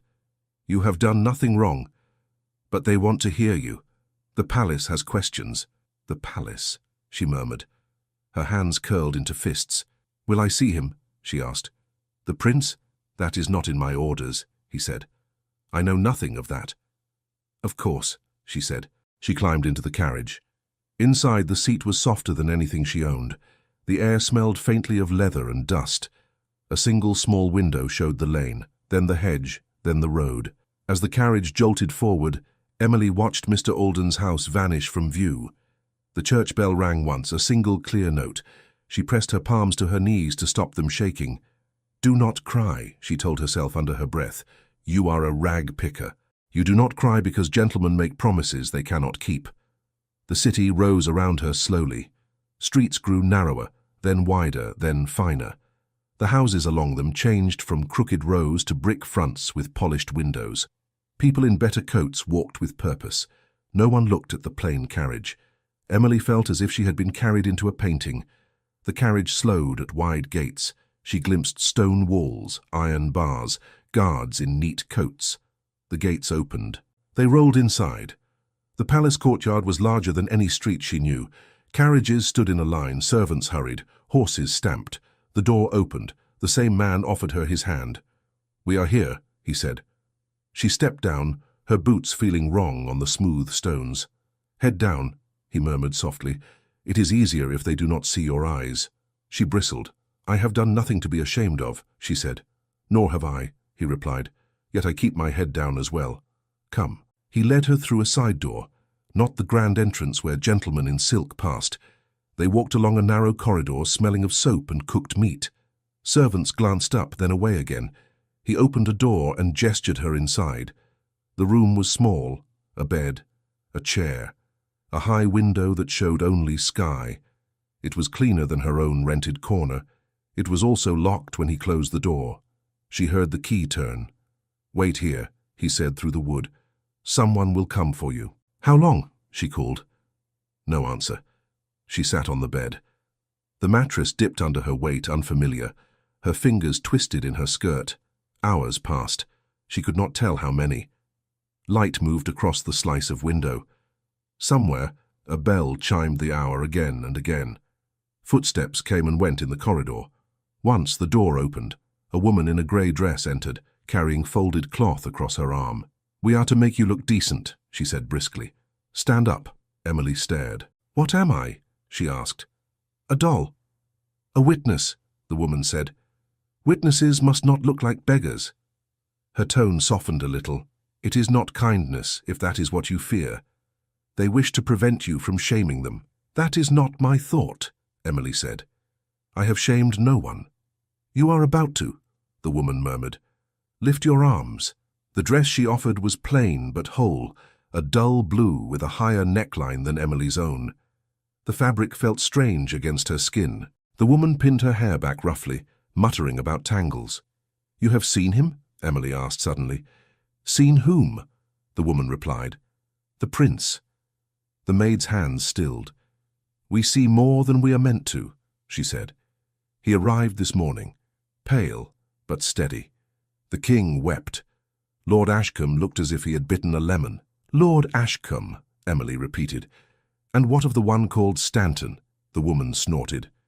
"He smiles too much. He is Lord Ashcombe's tongue. He tells the story the Lord wishes others to hear." "Do they know I am here?" Emily asked. "They know," the woman said. "Word runs fast. Some say you bewitched the prince." "I did no such thing," Emily said quickly. "I know that," the woman replied. "Bewitchment needs no bread and no dragging through rubbish. That is work, not spells." "Will he speak for me?" Emily asked quietly. "Do you think he will?" The maid's fingers paused in Emily's hair. "He already has," she said. "That is why you are to be brought before them at all. Lord Ashcombe argued to send you away unseen. The prince insisted." A breath slipped from Emily's lungs. "When?" she whispered. "Soon," the woman said. "They assemble now in the long hall. Men of rank, ladies who love to hear scandal from the mouths of the poor." She gave Emily's shoulder a brief, firm squeeze. "Do not let them turn your tongue into theirs. Speak as you are. That is what scares them most." She left. The door locked again. Emily stood there in the plain blue dress, feeling strange and thin and not herself. At last the lock clicked once more. The man from earlier returned. "Miss Carter," he said, "they are ready for you. Ready," as if she were a dish to be placed on a table. He led her along corridors she could never have found alone. Tapestries hung on the walls, scenes of battles and hunts. She kept her eyes forward. Her heart thumped so loudly she felt sure everyone must hear it. They stopped before tall doors. Voices murmured beyond. The man nodded to the sentry. The doors swung inward. The hall was long, full of people. Benches along the sides held gentlemen in dark coats, ladies in pale gowns. At the far end, on a slightly raised platform, sat a chair larger than the rest and beside it another, lighter one. In the larger chair, A man with thinning hair and lined face leaned forward, hands gripping the carved arms. His eyes were fixed on the figure standing slightly in front of him. Alexander. He wore clean clothes now, though the cut was simpler than the finery around him. His hair had been washed, his face shaved. He looked like himself again, except his eyes were older. He turned as Emily entered. For a second, the hall faded. There was only his gaze finding hers, softening with something like relief. "Emily," he said under his breath. Lord Ashcombe stood near him, tall, composed, his hair silver at the temples, his eyes cool. Stanton hovered at his shoulder, ready to speak. At the other side, a man in a plain but dignified coat looked on with frank concern. Emily guessed that must be Sir William Harrow. Mr. Alden stood a step behind him, cane planted firmly, chin lifted. A voice rang out. "Miss Emily Carter," the herald announced, "resident of the outskirts of London, rag picker." Some of the ladies frowned at the last word. Others leaned forward, eager.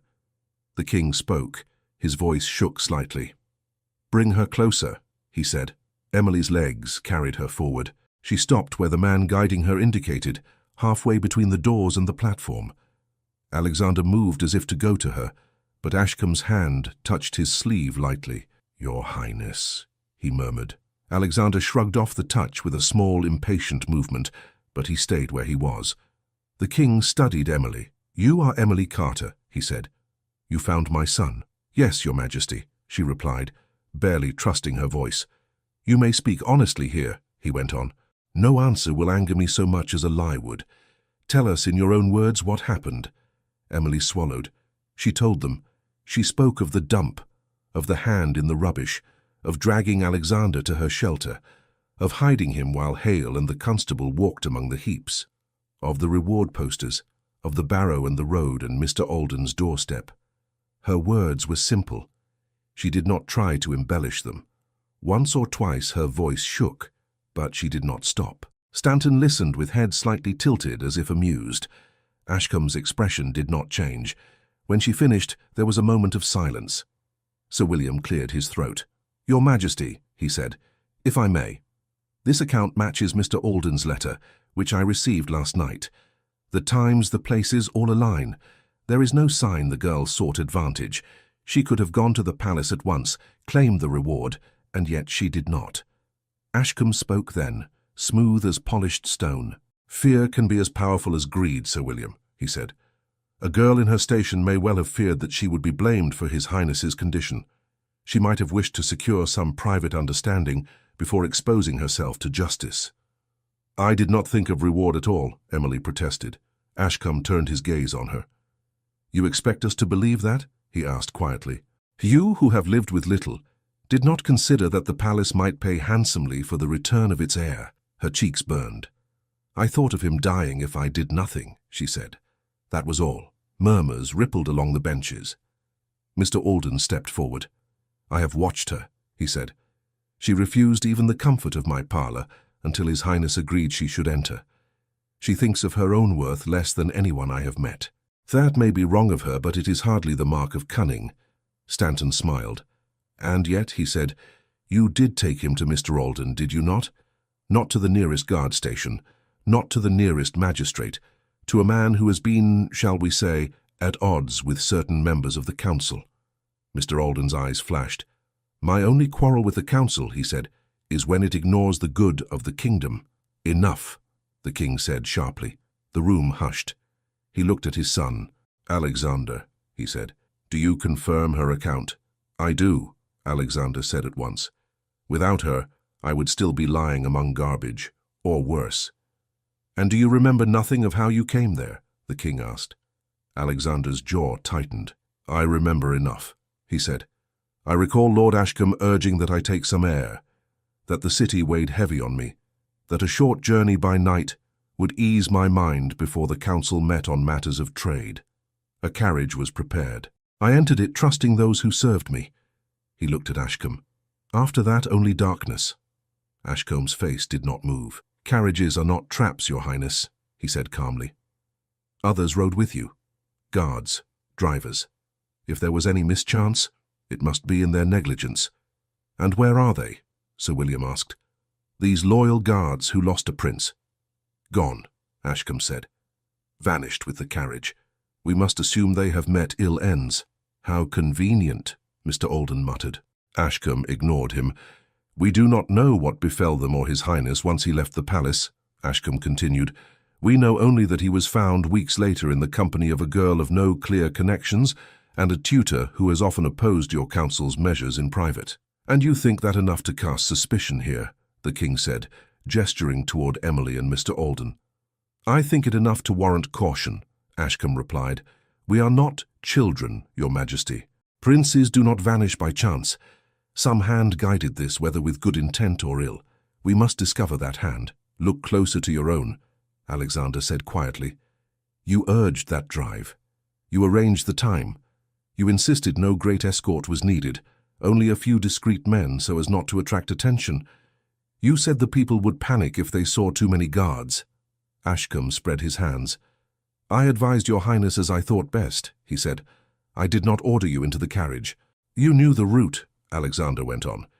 You said we would circle the western fields and return by morning, and yet I woke in the eastern dumps. How did that happen, if not by someone's plan? Murmurs again, louder this time. Stanton stepped in, voice smooth. Your highness, he said, you were half conscious when the girl found you. You admit your memory is incomplete. It would be unwise to accuse a man of Lord Ashcombe's standing on what might be dreams, and yet you do not hesitate to let whispers fall on this girl, Mr. Alden said. Ashcombe smiled thinly. We all seek the truth, he said. The difference is that I seek it with care. Emily felt all their eyes on her. For a moment she wanted to shrink, to disappear. Then she remembered the damp shelter, the weight of Alexander's body as she dragged him from the rubbish. Her shoulders straightened. If I wished gold, she said, I would have told no one of this. I would have waited until the prince was stronger, until he could walk and talk without help. I would have found a way to bring him to the gates and say, see who I have kept safe. Pay me. I did not. I took him to the first man he trusted. I brought him to someone who could speak for him. If that was wrong, then I do not know how to be right. A lady in pale blue near the front covered her mouth, as if surprised by her own sympathy. Sir William nodded slowly. Her reasoning matches her tale, he said. The king rubbed his temples. Lord Ashcombe, he said, in all our years together, I have depended upon you. You have guided this council. You have arranged meetings, journeys, alliances. You have urged me to rest when matters grew heavy. He looked up. Now my son returns with questions about those very arrangements. He returns speaking of a night journey he does not recall ending.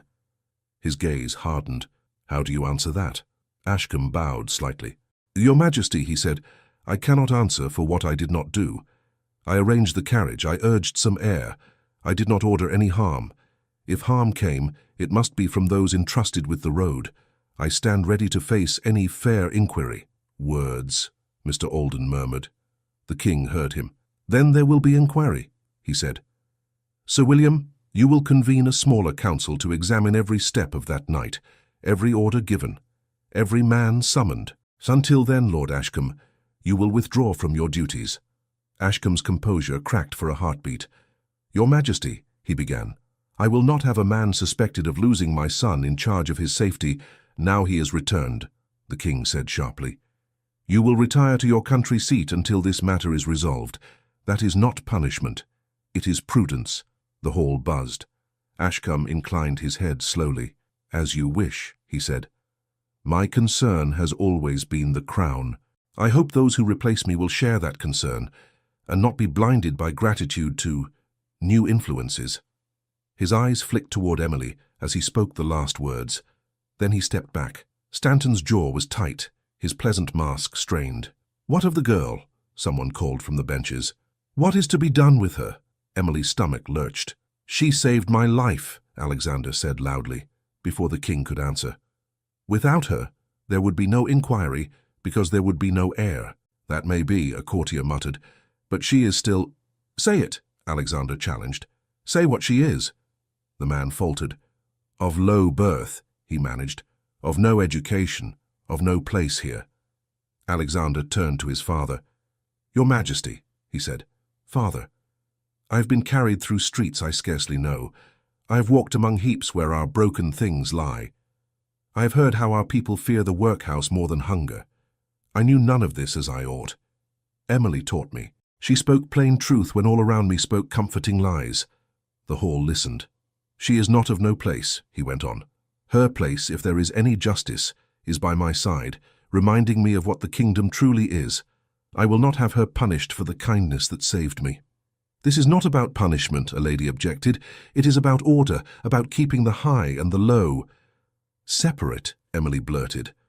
All eyes swung back to her. The lady flushed. I meant only that the court has ways, she said. If we invite every girl from the streets to stand with princes— I am not every girl, Emily said quietly. I am only myself. I did not ask to be here. I dragged a man from rubbish because I could not walk away. If that puts me out of order, then perhaps the order is wrong. A low murmur of approval, quickly smothered, ran along the benches. The king closed his eyes briefly, then opened them again, clearer. I am tired, he said, but not so tired I cannot see what stands before me. A son who has been in danger, a counsel that has grown too powerful, a girl who has shown more sense than many who advise me. He looked at Emily. You have done me a service beyond measure.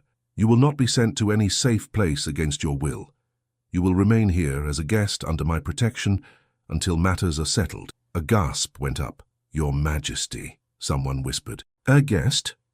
In the north wing, the king continued, ignoring them.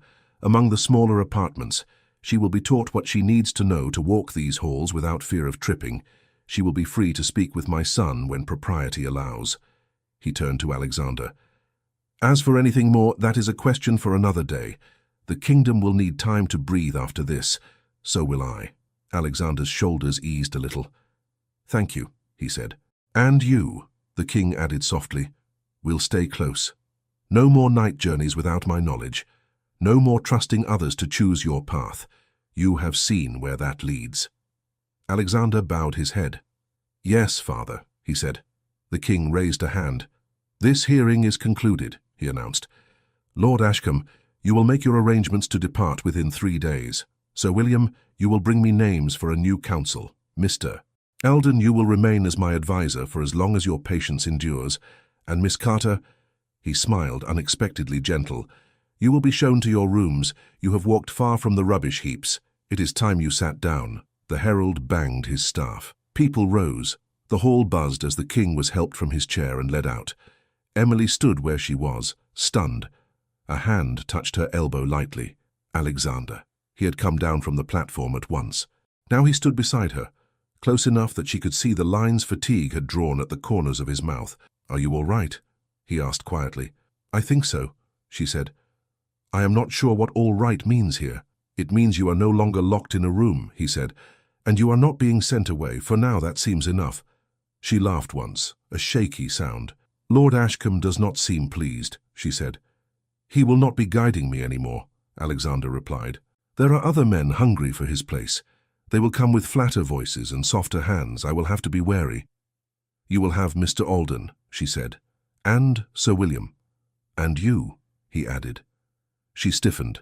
I am to be taught how to walk without tripping, she said. That is all. That is not all, he answered. Emily, I meant what I said. You have a place here now, whether they like it or not. She looked up at him. You said, you spoke as if— I do not know what you spoke as, she stammered. I spoke as a man who has nearly lost everything, he said softly, and who has discovered that the one thing he cannot bear to lose now is standing before him. Her breath caught. You must not say such things, she whispered. Not here. Not in front of them. They all know already, he said. They heard me. I could not unsay it if I tried, and I have no wish to try. You should think of the kingdom, she said. Of alliances, of what children bred for this are told to do. I have been thinking of that since I was old enough to walk, he replied. For once I choose to think of the truth instead. The kingdom will not crumble because its prince cares for the girl who saved his life. You call it care, she said, her voice very small. What would you call it, he asked. She searched his face. The hall around them emptied slowly. Servants waited discreetly at a distance. Mr. Alden watched from near a pillar, his eyes kind. I do not have the right word, she said. Then let me offer mine, Alexander replied. I love you, Emily. I love that you argued with me when I was foolish, that you told me of things I did not want to see, that you dragged me from filth when the world had thrown me away. I love you in a way that makes every room without you feel incomplete. Her hands trembled. You are Prince Alexander James Edmund, she murmured, heir to all this. You cannot love a girl who smells of smoke and old rags. I can, he said, I do, and I would rather be a man who stands by that truth than a prince who hides from it. Tears pricked her eyes, shocking her. I do not know how to be anything but what I am, she confessed. I will say the wrong things.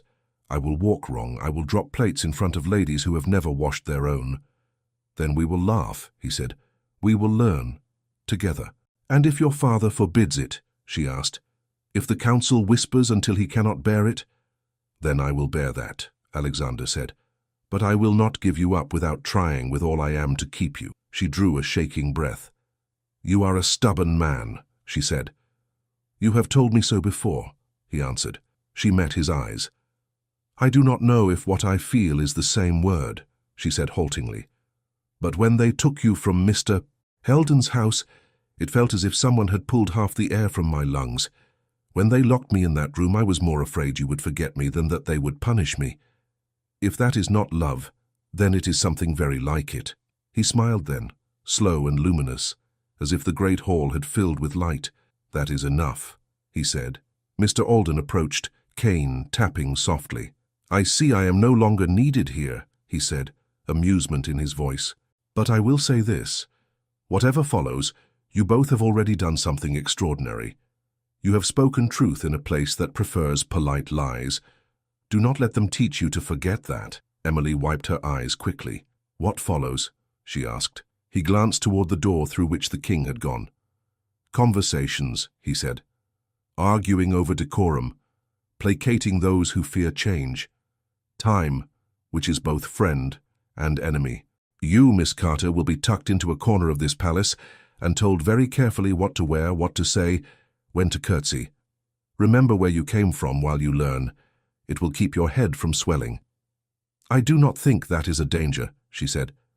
Pride comes in many forms, he replied kindly. Even in pretending you deserve nothing, you must unlearn that as well. Alexander looked at her. Will you stay, he asked softly, in this place that is not yet kind to you? Will you stay and let them teach you their steps, while you teach me not to forget yours? She thought of the dump, of the heaps, of Tom's grin, of Mr. Brooks's sharp voice, of cold mornings and colder evenings. She thought of the shelter by the wall, the canvas, the shape of a man lying on old sacks. I will stay, she said, for as long as I am allowed. He let out a breath she had not known he held. Then we will see what we can build from here, he said. They stood together in the slowly emptying hall, a prince and a girl from the rubbish, looking not at the painted ceilings or the carved pillars, but at each other, aware that the path ahead would be steep, yet somehow less frightening now that they would walk it side by side. The first time Emily tried to walk in a court gown, she tripped over the hem and nearly collided with a footstool. Stop, Lady Marsham said, holding up both hands. You are not chasing chickens, Miss Carter. You are gliding. I am not built for gliding, Emily muttered, catching herself on a chair. You will be, Lady Marsham replied, or at least you will look as if you are. Try again. They were in a small salon in the north wing, far from the main state rooms. The windows were tall, the floor was polished. Emily wore a practice gown, plain, pale, heavier than any cloth she had ever owned. It swished against her ankles when she walked. Head up, Lady Marsham said. Shoulders back. Imagine there is a string running from the top of your head to the ceiling. Do not bend it. If I imagine that, I will be afraid to move, Emily said. Good, Lady Marsham answered. Fear keeps you upright. Emily laughed despite herself. They started again. Step, step, turn. Emily concentrated on her feet, then on her hands, then on where to look. You must not stare at the floor, Lady Marsham warned. If you look down, everyone else will look down. Then they will see their own boots and remember they are not as grand as they wish. And that is bad? Emily asked. It makes them cross, Lady Marsham said. We do not need more cross faces here.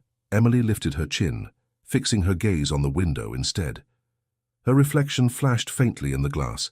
A slim figure in borrowed silk, hair pinned up, eyes uncertain. "That is better," Lady Marsham said. "Now imagine people watching you, whispering, judging. How will you walk through that?" "With my shoulders back," Emily said. "And," Lady Marsham prompted. "And with my jaw set," Emily added. Lady Marsham smiled. "That will do." The door opened. Alexander stepped in, half smiling already. "I was told there was a lesson," he said. "I did not realize it would be a battle." "It is always a battle," Lady Marsham said. "I am trying to make her into someone your court will not chew up and spit out." "The court will adapt," Alexander replied. "If anyone needs lessons, it is them." Emily dipped a curtsy, trying to remember the angle Lady Marsham had drilled into her. "Your Highness," she said. Alexander's eyes warmed. "How many times must I tell you to call me Alexander?" he said. "At least 10 more, I think," she answered. "Say 20, Lady Marsham muttered. "She is stubborn." "To my advantage," Alexander said. "May I borrow your pupil, Lady Marsham?" "For how long?" the older woman asked. "A walk in the garden," he said. "No more. She needs air, and I need not to be in that council chamber for a little while longer." Lady Marsham eyed him, then nodded. "Very well," she said. "But no running, no climbing, no talking of anything that will make her forehead crease. That line is becoming permanent." Emily touched her brow self-consciously. Alexander laughed. "I will try to be soothing," he said. "You do not know how," Lady Marsham replied dryly. "Off with you both." They walked through quieter corridors, out into a sheltered garden that lay between 2 wings of the palace. The afternoon was mild. A few early flowers showed at the edges of the beds.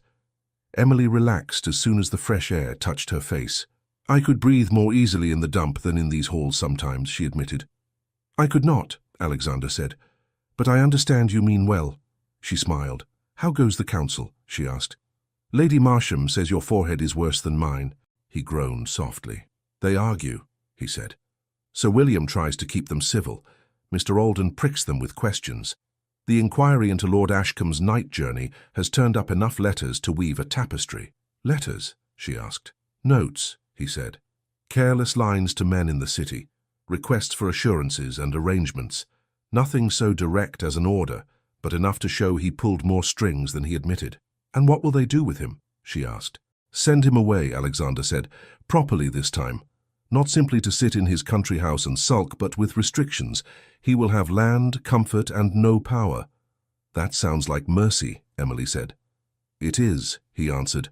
"I do not want revenge.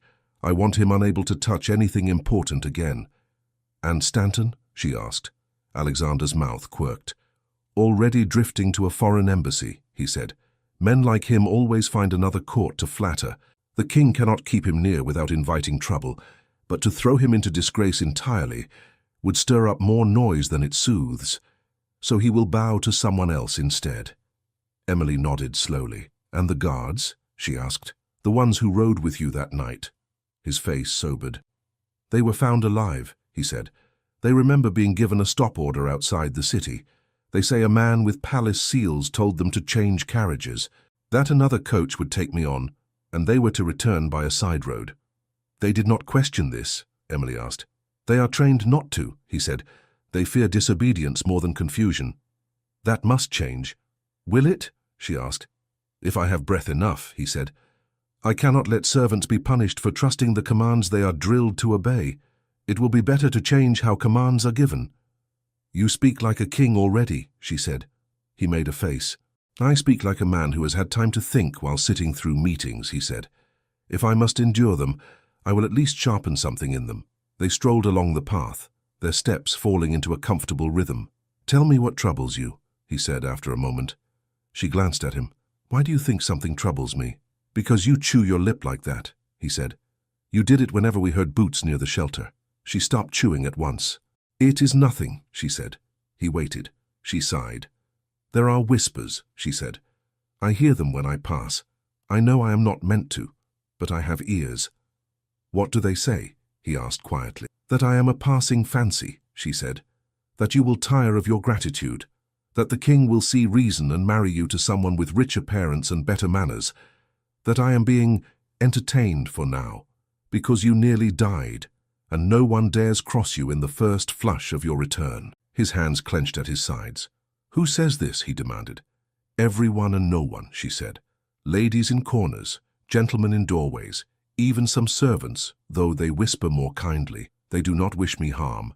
They simply think this cannot last." "And what do you think?" he asked. She picked a leaf from a shrub, turning it between her fingers. I do not understand how it can," she said. "I sit in rooms I do not know how to sit in. I learn when to speak and when to fold my hands. You go to councils where they talk of treaties and coin and fields I have never seen. We live different days, even under the same roof." "Do you want to leave?" he asked. Her head snapped up. "No," she said. Then, lower. "Not if the only way to leave is to leave you." He exhaled slowly. "Then we will find a way," he said. "I cannot promise it will be quick. My father moves cautiously now. The kingdom is unsettled. There are those who would use any decision I make to stir up unrest. He worries that if I marry you now too suddenly, it will give them a banner to rally under." "I do not wish to bring you trouble," she said. "You have already brought me trouble," he replied. "The good kind. The sort that forces a man to become who he was meant to be. I will not give that up to please men who fear change." She looked down again. "I am afraid," she admitted. "Not of you. Not even of them. I'm afraid of hoping. The more they teach me to walk their way, the more it will hurt if I am told to go back to the dump and pretend I never saw any of this." "You will not be told that," he said. "You do not know that," she whispered. He stepped closer, so near she could see the faint shadow of stubble on his jaw. "I know myself," he said, "and I know my father better than I once did. He has seen what nearly losing me feels like. He has seen you. He may hesitate, he may fret, but I do not think he will forbid what he now understands keeps his son standing." "You sound certain," she said. "I am determined," he replied. "Certainty is a luxury. Determination I can afford." She laughed softly. "You and your words," she said. "They are all I can wield today," he answered. A bell rang in the distance. "That is the king's summons," he sighed. Another discussion, this time about the dumps. "The dumps?" she repeated. He smiled. "You have told me enough about them to make them impossible to ignore," he said. "Sir William and Mr. Alden agree. We will propose new work, safer sorting places, fairer pay, less filth under everyone's feet. If the kingdom insists on throwing things away, it must at least treat those who gather them with care." "You remember," she murmured. "I listen," he said, "especially to you." He took her hand for a brief, warm moment. "Trust me a little longer," he said. "And if your hope falters, borrow mine." She squeezed his fingers. "I will try," she said. He left her in the garden, his steps lengthening as he crossed the lawn. She watched him go, then turned her face to the patch of sky visible between the roofs. "Just a little longer," she whispered. Time passed. Days turned into weeks, then into months. Lessons continued. Emily learned which fork to use, which greeting to offer, which titles to remember. She forgot some of them, and Lady Marsham clicked her tongue, then laughed, then made her practice again. She walked with her back straight now. She no longer flinched at every unfamiliar sound. She made mistakes and did not break apart over them. She also walked in places the court did not expect her to. With Alexander's blessing, she visited a workyard where scrap was sorted under cover instead of in the open. She watched women hand old cloth to men who weighed it fairly. She saw boys like Tom, only a little less thin, carrying bundles under the eye of overseers who had been told very clearly that cruelty was no longer to be tolerated. "This is only a beginning," Mr. Alden said, standing beside her one afternoon, leaning on his cane. "But beginnings matter." At night in her small chamber in the north wing, she would look at the scrap of canvas she had kept from her old shelter. It hung on the wall now, a bit of roughness against smooth plaster. Sometimes she would touch it before bed, as if to remind herself of both who she had been and who she was becoming. Still, the whispers never entirely quieted. They changed shape. Some turned from scorn to curiosity, some to grudging respect. A few hardened into resentment. "Have you heard?" one lady murmured to another as Emily passed. "They say the prince has refused 3 suggested brides."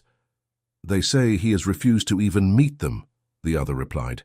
"He spends all his time with tutors and that girl from the heaps." "Love is charming," the first said. until it asks a kingdom to redraw its maps. Emily kept walking. One evening, months after her arrival, Lady Marsham came into her chamber without knocking. Her cheeks were pink, her eyes bright. "Stand up," she said. "Let me look at you." Emily, who had been mending a seam, obeyed. "What is it?" she asked. "Has someone spilled soup in the king's lap? Did Tom sneak into the palace?" She smiled at the thought. "Worse," Lady Marsham said, "or better, depending on your view." Emily's heart stuttered. "What?" she whispered. "The king has made up his mind," Lady Marsham said. "He called me to his study. He asked about you, about your progress, about your heart." "My heart," Emily echoed. "I told him it was unreasonably large," Lady Marsham said, "and uncommonly honest." He sighed, rubbed his forehead, and said, "Then perhaps my son has chosen well, even if he has not chosen wisely by the world's measures." Emily's knees wobbled. "What does that mean?" she asked. "It means," Lady Marsham said, "that tomorrow in the Great Hall there will be an announcement, and you must have a dress that looks less like practice and more like a statement."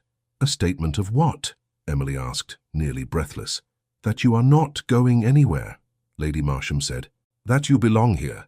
That you are to be, if you accept it, the future princess of this somewhat baffled kingdom." Emily sank back onto the bed.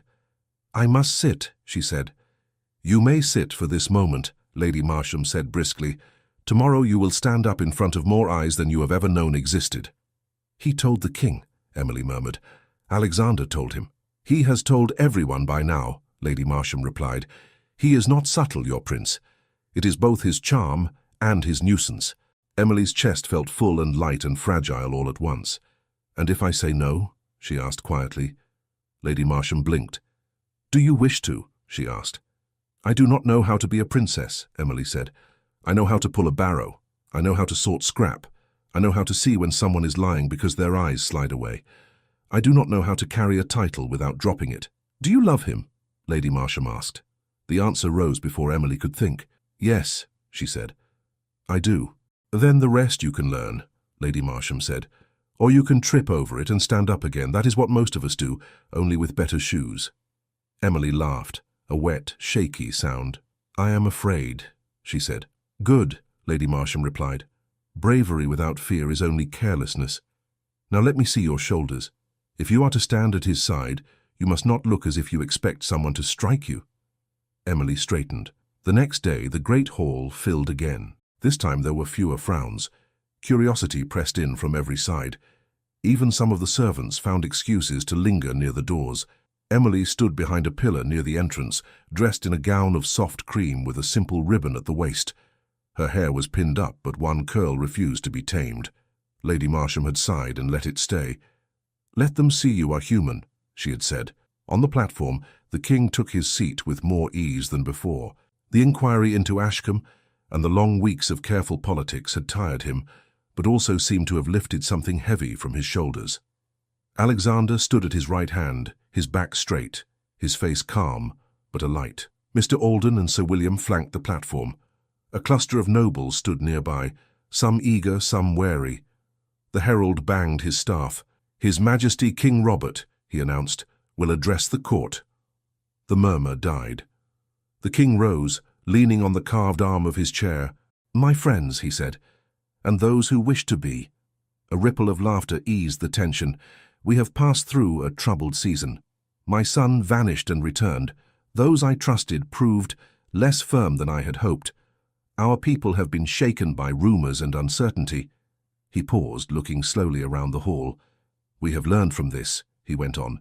"We have set new guards around our journeys. We have given more honest men a voice in our councils. We have begun to see corners of this kingdom we had left too long in shadow." His gaze flicked toward Emily's pillar.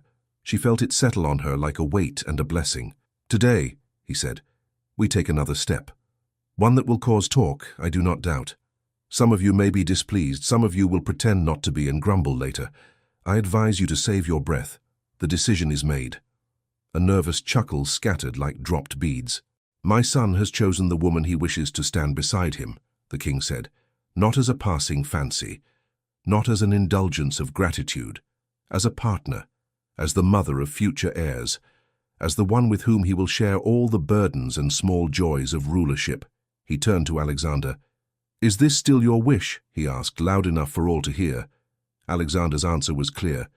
"Yes, father," he said, "with all my heart." "Then let her stand forth," the king said. "Emily Carter, come here." For a heartbeat, Emily could not move. Then Lady Marsham's hand nudged her gently between the shoulder blades. "Glide," she whispered, "and if you cannot, at least walk as if your feet belong to you." Emily stepped out from behind the pillar. The hall seemed to stretch, faces blurred at the edges. She focused on Alexander at the far end, on the steady warmth in his eyes. She walked. Her hem did not catch. Her shoulders stayed back. When she reached the foot of the platform, she curtsied, not as gracefully as the ladies around her, but without falling over. "Emily Carter," the king said, "you have been rag-picker, rescuer, witness, and more honest than many born to silk. My son wishes to make you his wife. The court wishes to know if you consent." The eyes of the kingdom rested on her. She heard her own voice, small and clear. "I do, your majesty," she said. "If he truly wishes it, and if I may be allowed to be myself, and not a shadow of someone they would prefer." A sharp intake of breath ran through the hall at her boldness. The king's eyes crinkled. "Shadows are plentiful here," he said. "We have no need of more. You will be yourself, Emily. That is why you are here." He looked at Alexander. "Ask her properly," he said. "We must have some formality, or the scribes will have nothing to write about." Laughter loosened something in Emily's chest. Alexander came down the steps, each movement measured, not by courtly training this time, but by feeling. He stopped before her, close enough that she could see the slight tremor in his hand. He did not kneel. That would have sent half the court into fainting fits. But he inclined his head to her, making something new in the space between them. "Emily," he said, voice low but carrying, "the world sees you as a girl pulled from the rubbish. I see you as the woman who pulled me from it. I have nothing to offer you that you have not already given me in cleaner form. Honesty, courage, a heart that does not bend to anyone's comfort but the truth's. But I offer what I can. My name, my hand, my stubborn will, and whatever years this life grants me." He took a breath. "Will you marry me knowing there will be days of wait and whispers, and knowing that every one of those days I will be grateful you stand at my side?" Her eyes filled. "You speak as if you are not the prince," she said softly. "I am also a man," he replied. "I hope to be a good prince. I know I am a man who loves you." She laughed through her tears. "Yes," she said, "I will marry you. I will argue with you, and remind you, and stand beside you until you grow tired of me and beyond." "I will never grow tired of you," he whispered. The king cleared his throat loudly. "Before we drown in sentiment," he said, "we must complete the formalities." Some weeks later, on a clear morning that smelled of new leaves and possibility, Emily stood in a chapel she had never dared dream of entering. The ceremony was not grand compared to some in the palace's history. Alexander had insisted. The walls were not draped in costly fabrics. The flowers came from the palace gardens arranged by the very gardeners who grew them. The guests included, at Alexander's pointed request, not only nobles and foreign envoys, but also representatives from the city districts, the head of a guild, a schoolmistress, the overseer of the new sorting yard, even Mr. Brooks, who looked as if he had wandered into a painting by mistake. Emily's dress was simple by royal standards, cream with delicate stitching at the sleeves. Around her wrist, hidden under the cuff, she had tied the small ribbon she had once found in the dump, and kept for no reason she understood. Alexander wore a dark coat with a pin at his collar, a tiny scrap of cloth, neatly folded and sewn in place. The rag she had used to bind his hand the day she found him. "You kept it," she whispered when she saw it. "I keep what saves me," he said. They stood before the altar, hands joined. The priest spoke words about vows, about duty and companionship, about storms weathered together. Alexander repeated his lines with steady conviction. When it was Emily's turn, her voice shook at first, then strengthened as she spoke the promises she had never imagined making. To stand with him in hardship and in joy, to tell him truth even when it hurt, to share her strength when his faltered. "So you may kiss your bride," the priest said, a little softer than tradition, as if remembering the young man he had once been. Alexander lifted Emily's hand to his lips first, pressing a quiet promise there.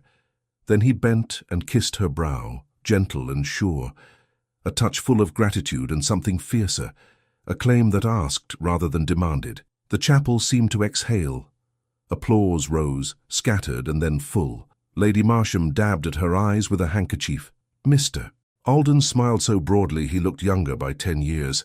Sir William clapped with genuine joy. Tom, smuggled into the back with Mr. Brooks, who had softened around the eyes in recent months, cheered loudest. Outside, in the courtyard, people gathered. News had spread. They could not all fit into the chapel, but they wanted to see. A prince and a rag picker, the stories said. Perhaps the world had not turned upside down, but it had certainly tilted.